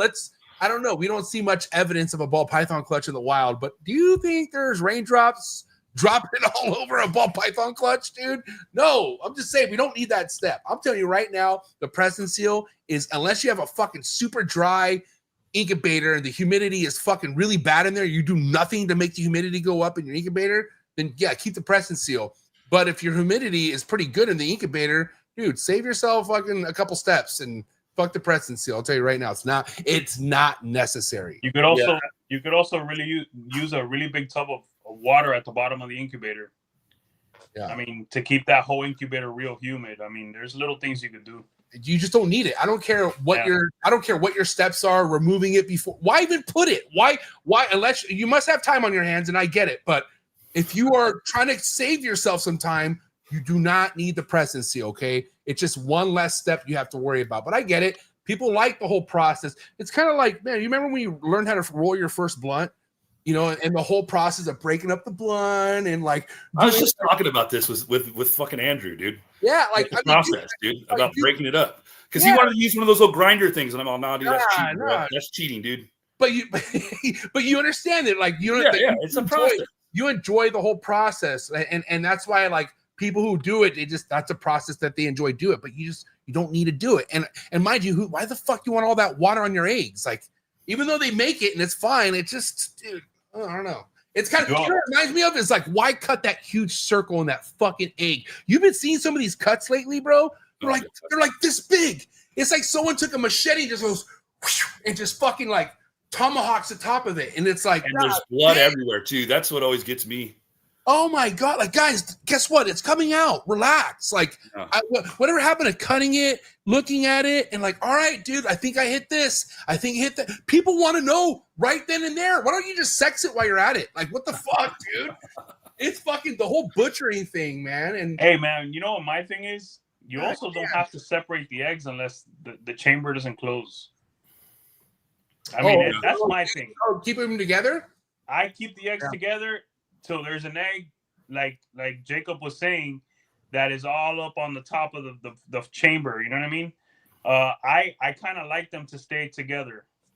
That's what I do. I don't like the whole separation. If you get those eggs late, bro, you're gonna rip an egg. I got 3 clutches right now that I had to do that with. Yeah, that shit's a pain in the ass. Yeah, since I live in this goddamn room, in a sense, I'm always catching the fucking clutch when it's just dropped. So it ain't nothing to put mine apart. But that's how it was when I had it in my house too. I never missed a clutch. It was But most people, they're working, you know, they're not home or whatever. They might catch an egg, you know, a clutch a day or two late, you know, maybe 3. I mean, I don't separate them much at all. I like the stability. They get stuck together like over like a 12-hour period, man. If you don't get them out there, like I've done that where I've seen them lame on my way to work. Mm-hmm. By the time I get back there, like 12 hours later, they're done, dude. They're not coming apart. Yeah. Let me ask you this. Like for instance, Jacob, you have a female that lays back-to-back years for you. What are the chances of you still needing that female? Man, it depends on the project. like the DG clown stuff that I have, like a lot of the double heads. I've been slowly replacing those ones. I mean, I already have females right now that I'm looking at that I know this is like their last season. And so but like in Monarch Clown, I have all my original animals still. I'm still using them. I don't have a lot grown up yet that's like could replace them. That's part of the reason. But I'm trying to hold back as much as I can there, so until I can hit that double visual male, and then I'll be able to kind of go through what I got, and I'll definitely be doing that there too. You know, one of the things I learned, because I went to go visit Sebastian, and God damn it, what's his business partner's name? Oh my God, not Joe. I knew it. Nick. No, it's is it Adam? Adam, yes. God damn, sorry, Adam. What a guy. Really cool guys. But I just got done visiting their place earlier in the spring. And when I was vlogging their room, he was showing me racks that he had some of their bigger adult ball pythons in. And it was like 2 racks for like 30 slots each, and he only had 2 big ball pythons left. He's like, MJ, a year ago, these were full. He's like, now, but they're all, what we're doing is as soon as that female gets done laying, like they already have someone ready to buy that female in a sense. Like they're methodically like cycling out females that just aren't going to have a game plan in that collection after that year for whatever reason. So they don't even get to the point of having to house major big fucking ball pythons because they're already sold by that time. Yeah, that's where I got it from. That's where I got what I do from, basically, with that whole thing is, Sebastian, like he taught me a lot, man. Yeah, no, and I can't say enough about how many times, like I can't say it enough how much that guy's helped me. Dude, wealth of knowledge, man. Not only with ball pythons, but just the business side of things. Yeah, for sure. The guy's a fucking wizard, man. Knows his shit. Oh, yeah. But also, like, man, like I'm in that position with ball pythons where I don't see myself ever going past 15 clutches ever. Like 10 is probably going to be my bread and butter if I have it my way. But in order for that to happen and for me to work the projects that I have to fucking make sure that these females that I don't need are fucking they're not here anymore. And Emilio actually helped me that with today. Not even intentionally hit me up and fucking was able to send some of my way to take some of my proven girls that I don't actually have plans for the next year. But like I should be thinking of that already. And I feel like if people do that themselves who are in that position of their breeding career, like, dude, you're gonna help out your overhead a lot. You know what I'm saying? Oh yeah. Yeah, you gotta keep it moving. It's not gotta keep it moving. You cannot, yeah, exactly. And you should be replacing animals all the time. Like if you're not, like the way I look at my season too, at the end, like if I mean, obviously the odds playing this and sex odds and all that sex ratio, but I feel like I should be replacing my breeder males every season. Like I think I should be making something that's better male, because to me that's where you want it. Like if I have the badass double, triple visual male with a bunch of codoms, then all those double het females are still super valuable to me. Yeah. So like that's for me, it's about getting those males upgraded every season. Yeah. I'm trying to get my most potent stuff to be males and then have those fucking really just awesome incomplete dominant stack double heads and triple heads. But for man, sure, dude, sometimes it just doesn't. Another thing that just doesn't work out your way, like when you're rooting for, like when you're shooting for one sex ratio because you need it, dude, you could go a whole stance of not hitting that. Like for me, I've always been female heavy, but dude, I could use some males at this point. Like, you know what I mean? And if not, I'm gonna have to go fucking spend some cheese on a male. And that's another thing too, right? Like if you're not getting that male that you need, then you need to figure out to get whatever that you're hitting and get the money for that male. And that way it's all worth it, whatever you did that year, Right. Yeah. Sometimes, like I said, the odds will play a lot of that. Like I had a clutch last year that I really was wanting to hold back a lot of females from, and it ended up being 10.1. So, and the one was like something it was like a fire GHI clown that didn't prove out het DG or hypo or anything. So it was like, and so I had a bunch of males that I do not need. I did get one male that was an upgrade though, but the rest were, instantly on MORPH market. Yeah. For me, I'm picking up males this year, males that fit. I don't want females right now because I don't want to, unless it's something that really, really makes sense. I need something that's ready in a year. Yeah. Yeah, I'm looking to upgrade some males. I'm actually looking to buy some stuff this year too. We need to go fast right now, faster than ever. Yeah, because you're going to get left behind. I mean, it's kind of where things are at with shed testing and where, like, how things are currently. It's not slowing down; it's speeding up. We need to be ready for the next pandemic so we can all make a bunch of money again, dude. I don't know, man. Even then, I don't think it would be the same. It's never going to be the same because a lot of these people who weren't expecting that money, that got that money, I think it was so delusional where they thought like it was going to be forever. Like they were spending that money like it was always going to come in. And right.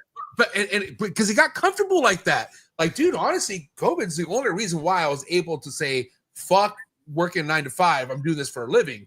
Because I was able to use that, like whatever fucking unemployment that was, whatever that was happening during that time. I was able to use the stimulants, right? I was able to use that as a crutch. But mind you having that with all the ball python cells that I had my first year that were just blowout fucking, I posted on my Instagram and boom, it was sold. Like, yeah, bro. But also I didn't look at that income as like something to rely on. Like, even though I was making good sales, I was like, oh man, I feel like I was just getting lucky. But I just didn't realize it was all COVID shit. And I'd never been a part of the ball python market. So I didn't know about spikes. I didn't know about drops. And when you don't know about the spikes and drops, you see something like what happened in COVID and you think like, is this real life? Like, is this how it is? And no one's really like, who was really talking about? Let's think about this, right? I'm not trying to fucking because it's everybody's fault in a sense.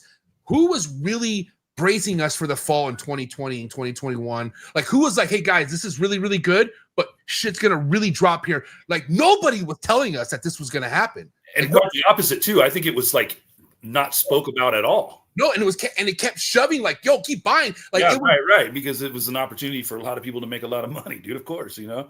Now, let me say this to you guys: what could come in the future is an emerging market in Mexico. China, you know, maybe China opens up.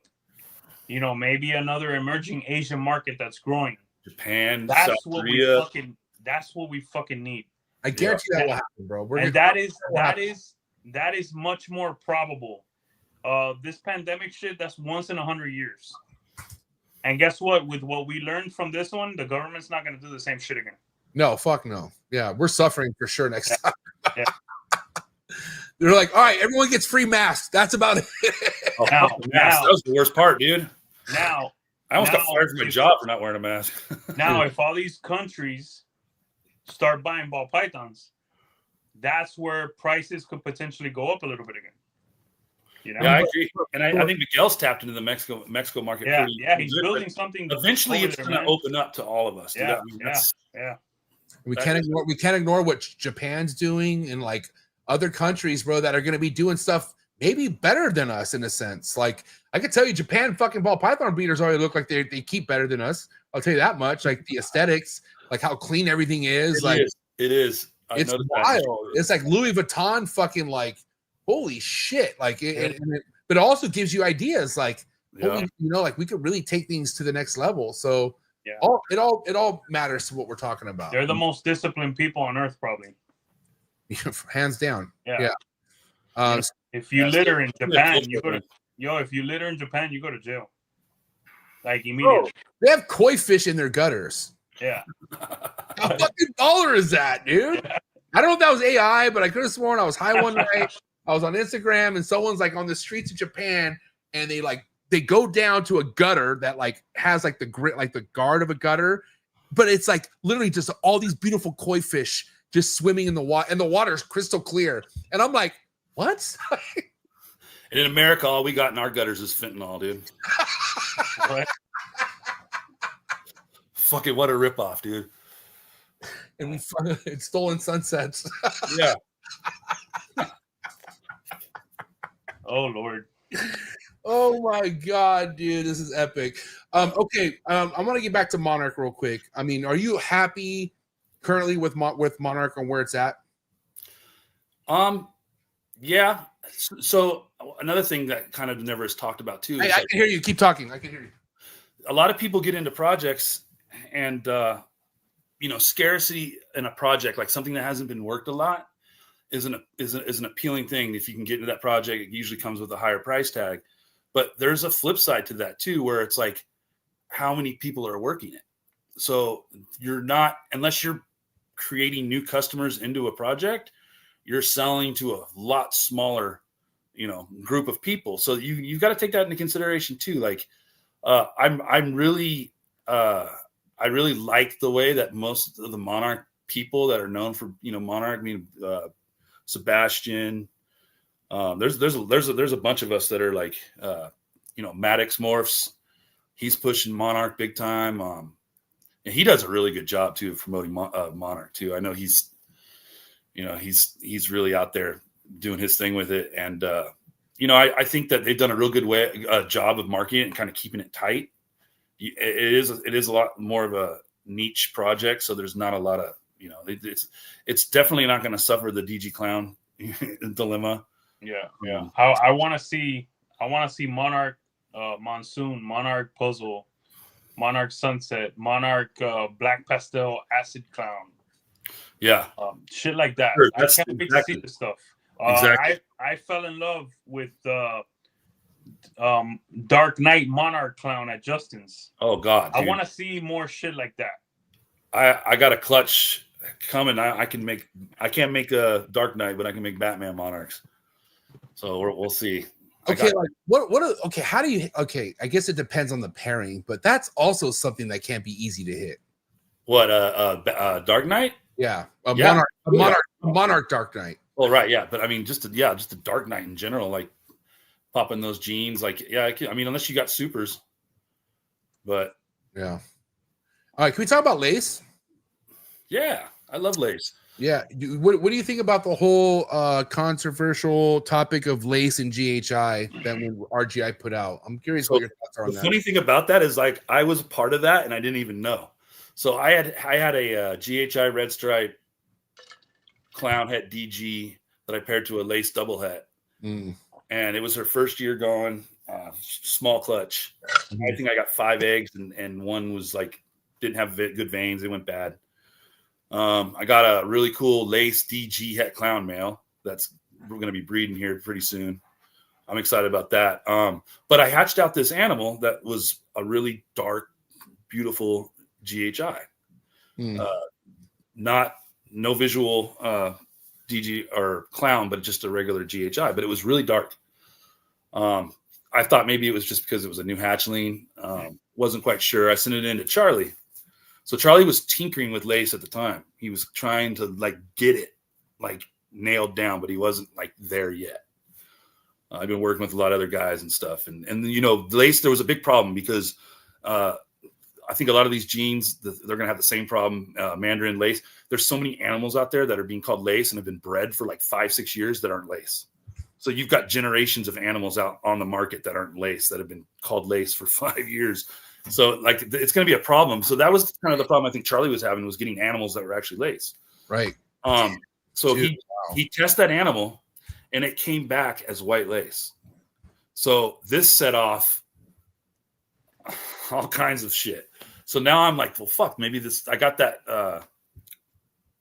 that male was from Miguel. So I was thinking, well, I'll hit up Miguel. So I talked to Miguel a little bit. He's like, I don't know anything about whether it's got lace or not. I used to have he showed me a picture of the mom. I think it was from Justin. And then the sire was from Justin too, I believe. But he was saying that they looked a little brighter, but he didn't think there was lace in it. So we're testing animals, and I'm contacting other breeders that now have the dame of my male, and they're sending in sheds, and everything's coming back negative for lace. So like Charlie's like, fuck lace. It's a nightmare. We're never going to figure it out. I'm fucking done. And so then I didn't hear anything about it. And then he basically told me he recalibrated his test and that my animal was just a single copy of lace. Wow. Then I didn't hear anything about it for like 2 months, 3 months. And then like right around the time that they were getting ready to announce it, I got a message from him. He's all, hey, I can tell you why your animal tested white lace. And I was like, okay. He's all, basically, I can't tell anyone. So I couldn't tell anyone, but he told me about how they think they're allelic, that the location of GHI and lace are so close together that he didn't have the test for GHI. So he only was testing for lace, but it was showing it really close together like it would if it was a white lace. And then RGI had GHI, but they hadn't done the lace thing yet. So it was just a matter of them coming together and figuring it out together. Like it took a while, but honestly, it bums me out because my whole intention was to make white lace GHI DG clowns. And now if they're allelic, that's not going to happen. So, but the animal's beautiful. You used it on the thumbnail. That thing is insane. It's beautiful. It's crazy. I think it's definitely better than what like a single copy of lace would do to an animal. There's something going on with that thing. And the more it sheds and the bigger it gets, the darker and cleaner and it gets, and the more the white on the sides is really starting to like kind of rise up and get more intense with each shed. So I'm excited about that, but yeah, lace has been a fucking crazy gene, man. And then like you're hearing a lot of stories of people that have got a lot of lace out there that's not testing for lace. And well, because it's not an easy thing to look for. Like, I mean, it's and even today, like I hatched something where I thought it was one thing, and then it just kept questioning. We're like, oh, we don't even know if lace is in there. Remember, we talked a little bit, especially in that combo, something like that, hot nose and shit. Yeah, and then everything else too. You're saying it's possible yellow belly, and well, I don't know what else is in that. It's yellow belly. No fire. No yellow belly, spot nose, lace, yellow. Did I say yellow belly already? Yellow belly, lace, spot nose, clown. And then the pairing had stranger in or something too. And yeah, so the dad was a stranger, yellow belly, spot nose, het clown, and then the mom was a lace, double het clown hypo. Gotcha. Yeah. Yeah, so like in that combo like that, it would probably be a little bit tougher, especially right out of the egg, man. It's kind of like the DG thing, dude. When you get them out of the egg, man, I see so many people like celebrating a DG in the egg, and I'm like I've hatched enough to where I can look at an animal in the egg and I can tell if it's DG or not, like pretty quick. But like we talked also earlier today, like there would be no question if it was white lace, right? Because white lace, it's like is that the way we just got to look at the lace project? The same way we look at asphalt and gravel by themselves? Like I think so. Because it's not. I mean, I think a visual lace is not even as expressive as like a yellow belly is. A yellow belly, they age good. I'll tell you though, the Joel. Okay, yeah. The female I got from Joel, and it could be an influence, which I'm realizing that some snakes age good because of they're double head or triple head. But also, like I'm looking at the sides, like the flames. Like there's these white flames that are just growing on this female. She's not a very big girl, but goddamn, she's only getting better with age. And so, I just can't. I'm hoping that snake I hatched out first and foremost has lace and it's a male because I'll put his ass right back to the mom, and that's what I want is to put him back to the mom, and hopefully he comes back at hypo too. If it is a he, I gotta just sex it. I don't know why I didn't sex it. Yeah, people need to remember too when we're talking about DG, we're talking about two incomplete dominance, two sets of DG, right?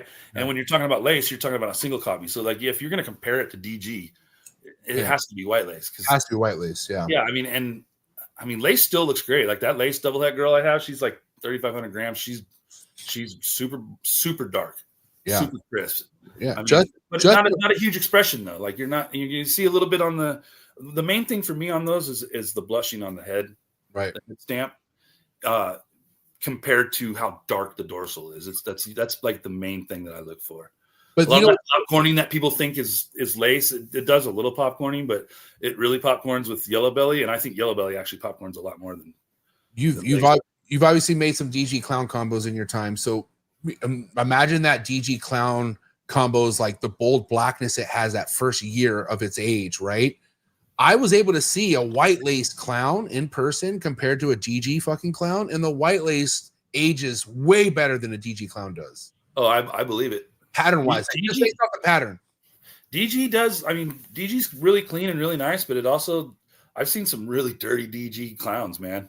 Yeah, like where you would, I can see it's DG, but there's so much dirty speckling in the scalation that, like, it's just like, I mean, it's not good looking. I mean, I guess it's cleaner than a regular clown, but I definitely think that white lace has a better like in-game look. I definitely do that. I think that, and of course it depends on the combos too. Like, I mean, DG clown with certain things, man. I'm getting to the point now where I don't even want to talk about DG clown unless we're throwing hypo in the mix, because you have honestly, that's me. That's that's what DG with hypo. That's what matters. What you want, yeah, and that's going to be a fucking amazing looking snake when it's old too. Yeah, you talk about something that holds with that hypo and DG together, man, and even in clown, out of clown, and other combos. Like, I have a couple, dude, they're amazing. And it was crazy. Just DG hypo clown by itself is such a fucking eye candy thing to look at. Like, it's very fucking eye appealing. It really is. It is. How far are you from hitting any triple stuff, Jacob? Oh, I can possibly hit a quad this next season. Ooh, what is it? So I have my. So I remember my cousin got in and he had some crazy life changes and with everything. And he got in a situation where he didn't have the time anymore. So I took over. He had a small collection, but it was a very nice collection. So he had a male he picked up from Justin that was a hypo clown double het DG pied. And last year I made a couple of I have a couple holdbacks from that. They're DG hypo double hets, clown pieds. They're growing up, but I actually got it from JP. My cousin got it from JP. I told him to get it because JP had it on there for such a cheap price. The codoms suck. I'm gonna tell you right now. Don't judge me. It's pinstripe leopard. I said no judging. Sorry, no, but Emilio hates pinstripe. So anyway, I do too. Emilio bullied me about Pinstripe. It was terrible. But she's visual DG, het hypo clown, possible het pied. So it would basically be everything that's het on this side is going to a visual on this side and vice versa. So it's like a pretty good chance that I hit, but I'm not expecting it, but it'd be nice. It's still great. It's, great animal. If it doesn't hit Pinstripe, I don't mind. I mean, even if fuck it, even if you hit, yeah, I mean, it's not terrible like some of the other shit that people deal with, Definitely it's definitely not one of the worst. I'll tell you that much. It's definitely an in-game animal, though. There's not much more you're gonna do except add color to it. Yeah, like Monsoon. Oh, did I say that? I love Monsoon. Sorry. Okay, we got okay. Jacob started a fire. Okay, I love a 20K Monsoon with no eye stripes. I'm just gonna say that right now, dude. Whoa, can you break that down for me? A 20K Monsoon without eye stripes. What is Monsoon clown? A 20K Monsoon. Okay. Yeah. So a Monsoon with no eye stripes would be a Monsoon clown. So you're paying for no eye stripes. But you know what? It's a really nice animal. It's a really nice animal. I'm just kidding, dude. Don't kill me. Don't kill me. No, I'm just saying. I really like it, bro. I like it too, but people need to understand how you utilize stuff. Like, yeah. You know what I mean? I love it. Who has utilization for sure? I think you put it to, like you were saying earlier, put it to Monarch, put it to Sunset, even put it to something Xanthic, put it to different color genes. But I think there's certain things that are just super busy. Yeah. And then there's genes that are just not very strong, like Puzzle. But that's a whole nother topic too. What? hey, it's all about what you. Dude, I just fucking pissed off like 80% of the fucking community. Like we were messaging back and forth before the show, and I'm like, "Yo, you don't like Puzzle?" And he's like, "Eh." I'm like, "What, bro?" Okay, let me. Okay, my group chat knows this about me. Kyle's happy right now. Kyle Hoffman. Yeah, dude. No, Kyle. If Kyle's wrong about a lot, but he's fucking right about Puzzle. Let me tell you. About Puzzle. So Puzzle's another gene that needs to be utilized properly, dude. Yeah. And as a risk. And I do enjoy Puzzle, dude. Will showed me a picture the other day of some crazy ass puzzle he made, and it's just like simple genes too. It's like pastel fire OD or something, and it's the best puzzle I've ever seen in my life. But I think that I've seen so many combos with Puzzle where I look at it and I'm like.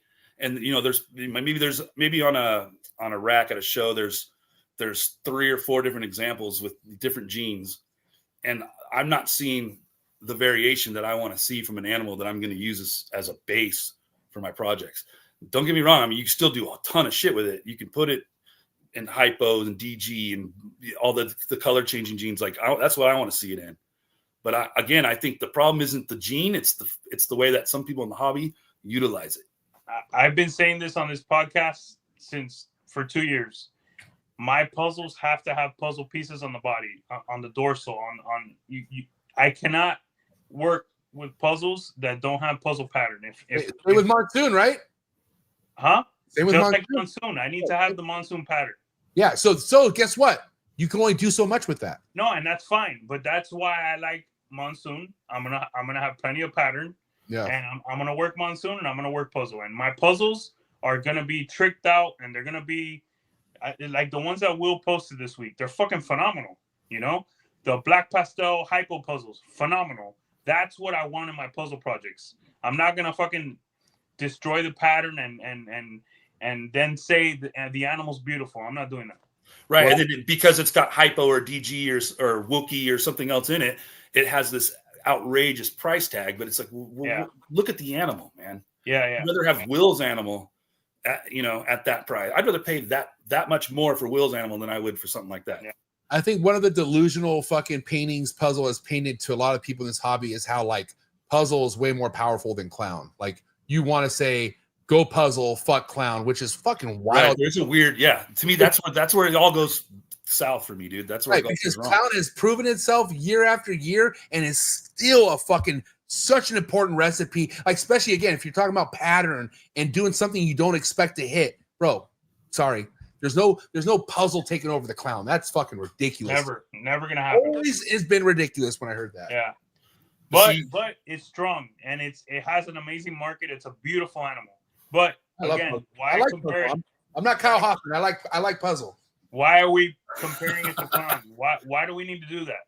Right. Yeah, It's because people want to feel better about not getting it. That's why. That's the only reason. People, the same way there was a whole yellow belly everything fucking era. Really? Yellow belly everything? You really want to think about that before you fucking continue on your whole fucking it's because that's what you have, and I get it. You want to put it on a pedestal, but let's kind of be practical here, folks. Like, it doesn't work out like that. And that's why I'm glad you did bring up Puzzle and Monsoon. Awesome projects, but they are limited, dude. You're gonna hit a certain point where you're like, God damn it, I don't like how that looks. Well, look at lavender. Look at that lavender albino. I mean, that was a hot gene like 3-4 years ago. That was a big project. Yeah, musical shit, and people were throwing. But good I mean, point. I don't ever see anything from that project anymore. Good point. Like, I mean, Justin puts stuff out, and it's like, and it's real bright and it's real orange and it's cool, but it's not. It ain't leading projects. Right. You're not taking it too many places after that. It's I think lavender is primarily a Pied project now. Right. Pied is another one, dude. Let's be real. Pied's another one. You're just killing the pattern. So like what's the point of putting pattern into an animal if you're just gonna lose the pattern? Yeah. You know? What do you think of anyone out there passionately working a puzzle clown project? Good night and good luck. Just I'll say this. I have a friend. I don't talk to those people, dude. I don't talk to those people. That's what I wouldn't say. I have a friend that's on that mountain, and the flag. He's putting that flag. I wish him the best, and I hope he changes my mind. Oh, I got friends doing it too. I'm kidding. Yeah. Hey, I think if somebody, let's just put it this way, if somebody does crack that, they're gonna have a statue built, fucking Tinley, dude. Yeah, like, straight up. Not everyone sees the same shit. That's why, like, at the end of the day, if you like how something looks to you, fuck what anyone else, like what the masses say, like, and I, people are rewarded. Like, dude, the ball python game will reward you if you stay true to shit like that, and it does turn out. And if it doesn't, it doesn't. But if you're making cool shit, it doesn't matter. This game is unstoppable, dog. Because look, like right now, I'm gonna tell you, motherfuckers, right here, right now. I can't wait to see a Sunset Exantic and a Sunset Exantic Pied with hypo, and you guys could fucking laugh at me. I don't give a flying fuck. Say that one more time. Sunset Exantic and Sunset Exantic Pied with a little bit of hypo. I can't wait to see that. But y'all can laugh at me. I don't care. I'll make lavender pinstripes for you, man. Y'all can laugh at me. But you know what? If it's badass, it's badass, man. And I like that he knew that we were gonna laugh at him. Hey, if it's ugly, I'm gonna come on here and I'm gonna say, "Yo, this shit's ugly." But that's another thing too. I was actually thinking about that earlier, like because I saw someone posting something, and I was like thinking, why would you want to put Sunset with Exantic? And then I was thinking about it. I was like, well, what if it? And then I was like, well, what? And then like, see, that's why you would do it, because you start going, well, what if? And the next thing you know, you're fucking dropping 10K in a project. And I mean, that's what we're doing, bro. We got to take risks sometimes. It is. It's partly that. Sacrifices must be made, and they're going to be made. And I feel like just like Sunset as a whole, there will be a project, and there already been examples. I've seen some Sunsets out there that are like, they're blowing my mind. It's just not an easy feat, right? And if you want to talk about Exantic's, not that easy either. Like there's some, no offense, man, but there's some ugly caca lines of Exantic out there. No, for sure. And it's like, and if that's your line that you're holding tight on, I'm sorry, man. All these years of you putting it into a caca line, it's just not going to work on your favor. You got to focus on what the right lines are. So God bless if you have the right Sunset line and the right Exantic line. I just don't see it, dude. I cannot wait for someone to show me, and I'm like, look at this piece of shit. I got an Exantic female that's like 2,500 grams that looks like she still looks Exantic. She looks really good. I've seen some. Amelia showed me some good charcoal looking ones. Like they all don't. I'm not saying they all look like that, but I'm saying like, dude, you better have a good line of it. There's a lot of it that looks brown like that, though. I mean, yeah. Just go on Morph Market and look up Exantic. No other genes or whatever. Just look at like normal Exantics, and I guarantee you, like 70% of them are going to be browned out. Yeah. People don't know how to take pictures either, and they take pictures at the wrong time. God, bro. That's any true. animal could look bad at any time. Get your feet out of the way. God damn. Yeah. So those are great. And then some of them aren't even Exantic. I mean, yeah. Well, sadly, you wouldn't be able to tell. either. So Yeah, come on, man. And also, you're not fooling anybody by leaving out pastel and other shit that we know. Oh that- yeah, that's another one. Yeah. Someone's like, "Don't just put the recessives that are in there." And you're like, "Whoa, why is the head so white?" Yo, this game's wild, bro. You got some fucking funny ass people doing this shit, bro. Hey, it's all egos, man. That's all it is. And it's a normal thing with you. Like, we want to have, like, we're at the end of the day, we're doing this because we want to have shit to be proud about. And it's cool to be proud about what you work with, but you just gotta do it right. And sometimes you're gonna go through some shit to get to the fucking, the end result, but it's never ending, dude. This game I'm getting humbled this year for sure by the ball pythons. Only just by not hitting what I thought I was gonna hit. And it's fine. It's part of the game, dude. Listen, every now and then, every now and again, you got to get your ass whooped. You know what I mean? it's fine. Yeah. It's fine. That's the way I look at it. It's fine. It's all the process, man. Like The building's burning behind you. It's fine. I'm okay. nothing happens. You're okay. All right, let's Everything's gonna be okay. wrap up topic of tonight. 2 hours blew by quick, bro.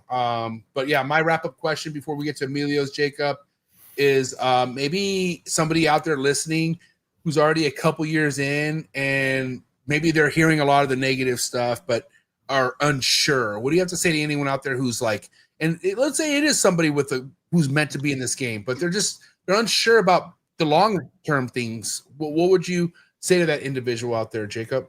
Well, definitely start a Patreon. That's the first thing you do. And then One tier, 150. and then go and make like 5,000 shirts. God damn.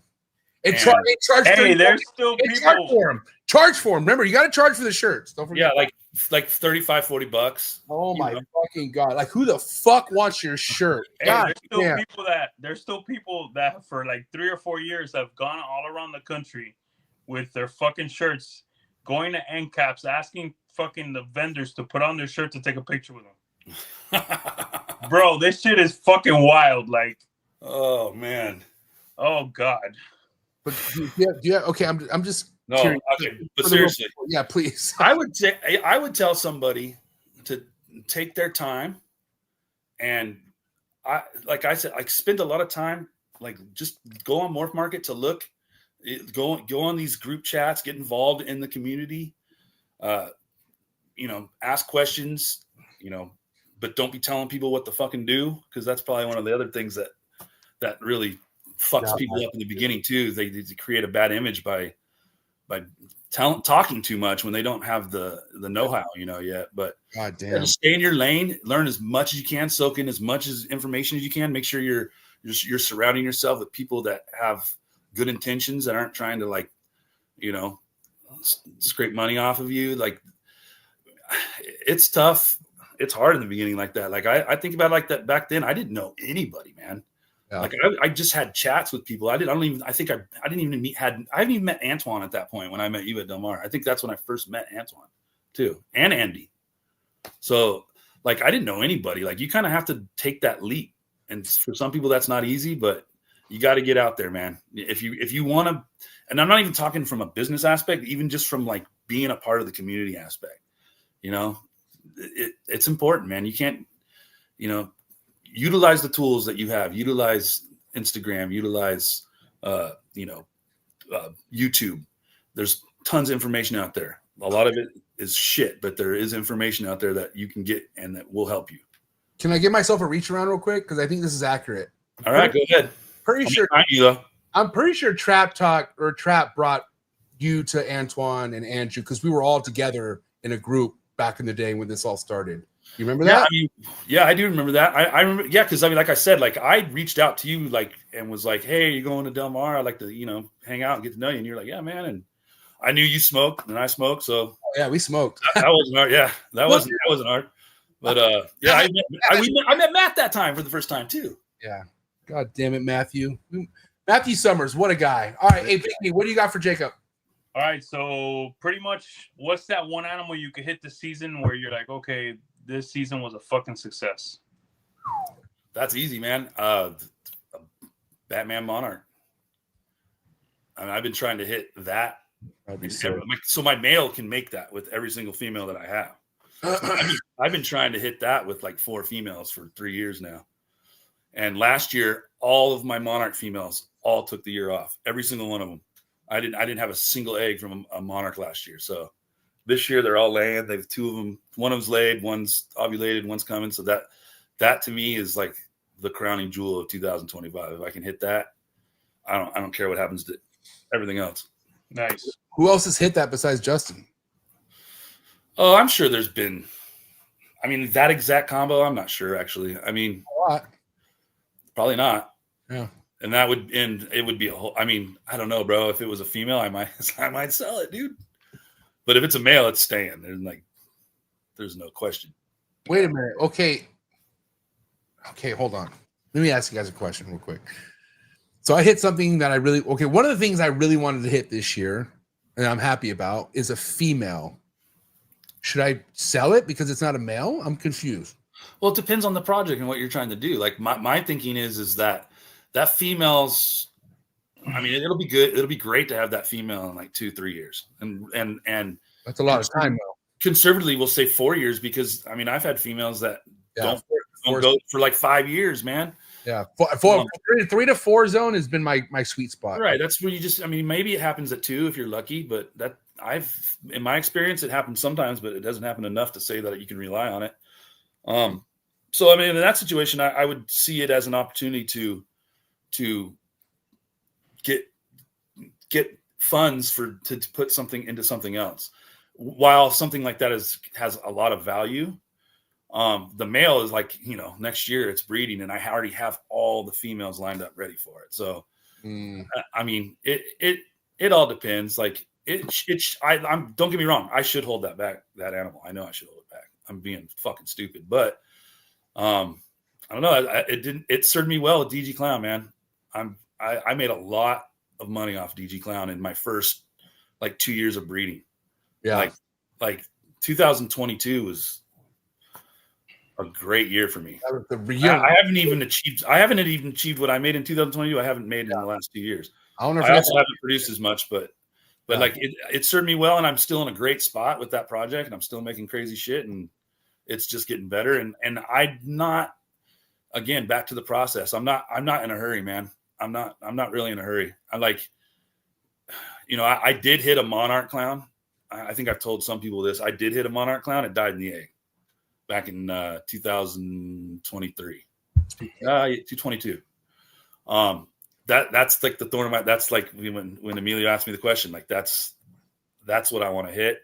If I don't hit it this year, okay. Next year we'll do it again. Well, you know what? I think no matter what, I think that Batman Monarch, you'll probably keep it. I probably will. Yeah. I'm just talking shit. Yeah, but the chat says you're saying that because you don't have it yet. Yeah. No, that's exactly what. Yeah, that was my point. Like it's like, yeah, I say that now, but I know I should keep it. I know how stupid I am. Everybody, you don't have to tell me in the chat. No, I mean, that's what all of us, bro. We all thinking crazy shit. I know. Yeah, I know. But I mean, what could something like that fetch right now? Yeah. Never know. That's what's also crazy too. It's like, yeah, the market's what it is, but if you have that right fucking snake, you know what I mean? Price still don't mean much to a lot of those motherfuckers out there. There's some deep pockets out in the game still. Oh my god, you know what I'm saying? There's always that animal too. There's always that animal that comes out where it's like you don't even have to put it for sale. Yeah. You're going to get offers for that animal, and people will pay. I've heard stories, people paying 50, 60, 70, 80K for an animal that probably market value might have been 30K, but nobody else has it. Like, this is what an opportunity. They're willing to put that money because they know what they're going to get in return. Yeah.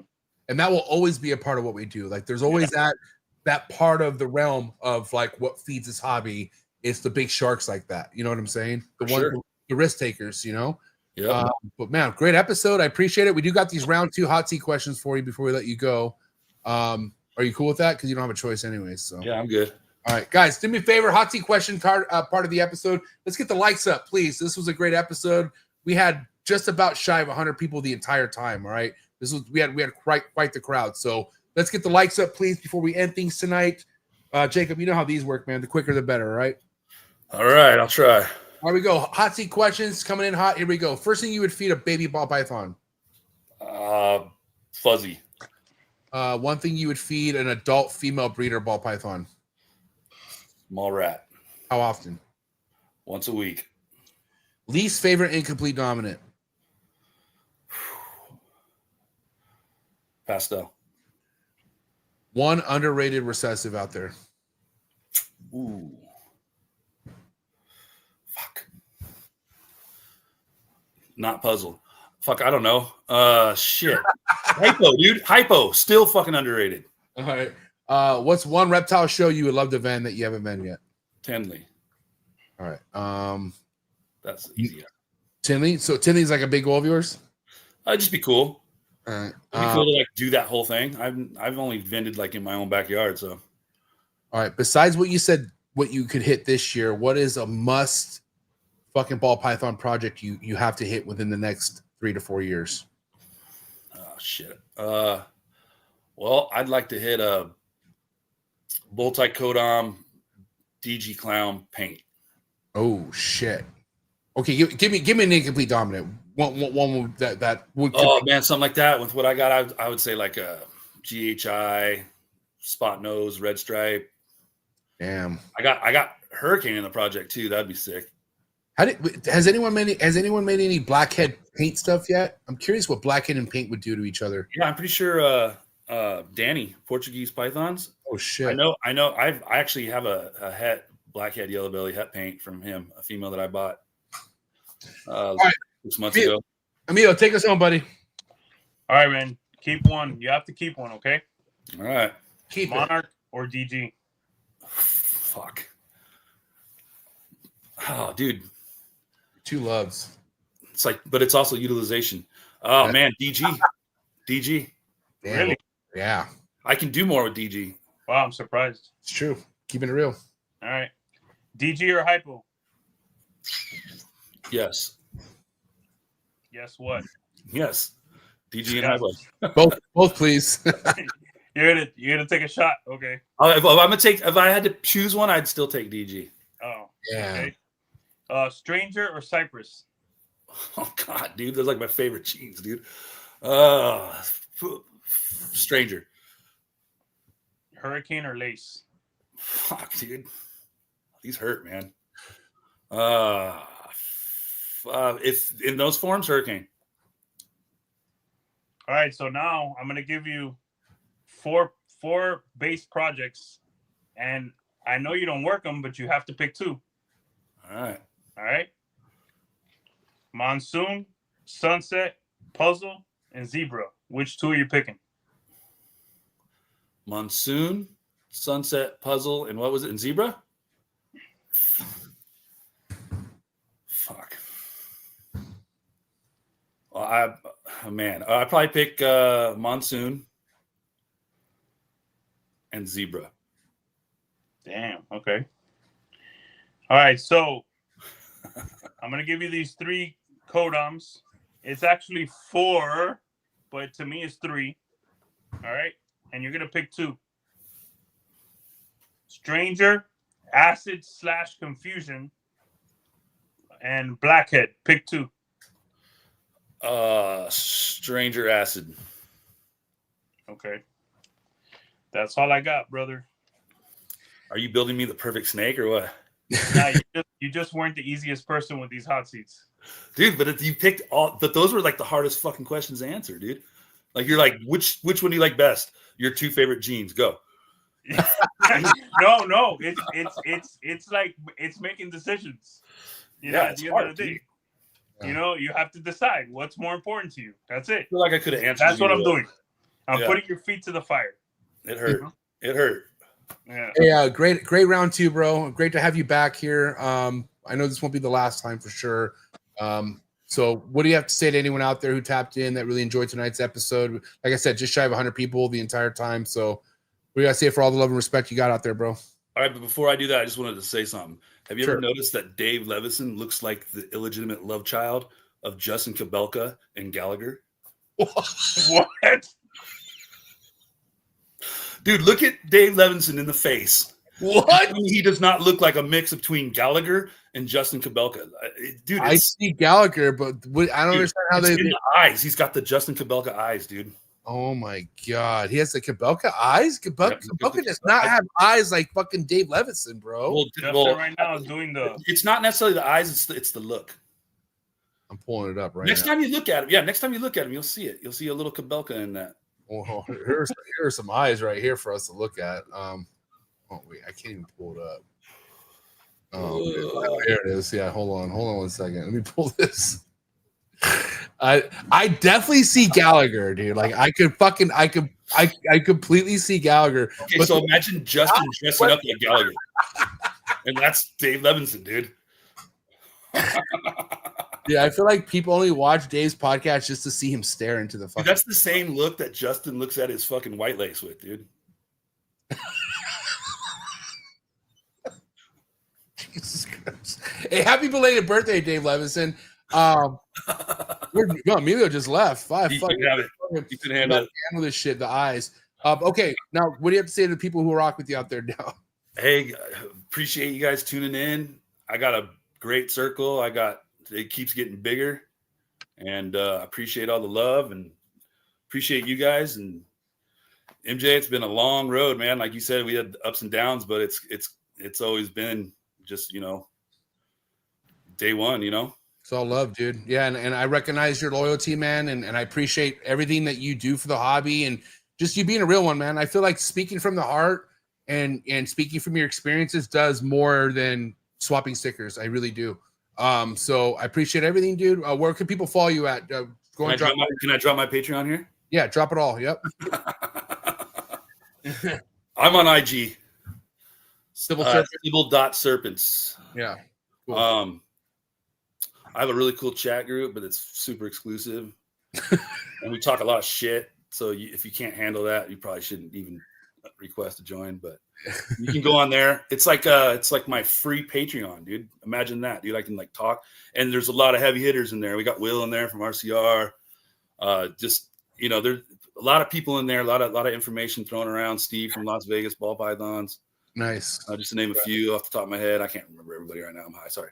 But yeah, we have a good time in there. I also want to say, dude, that my DMs are always open if anyone's got any questions or has any concerns or just wants information that possibly maybe I have.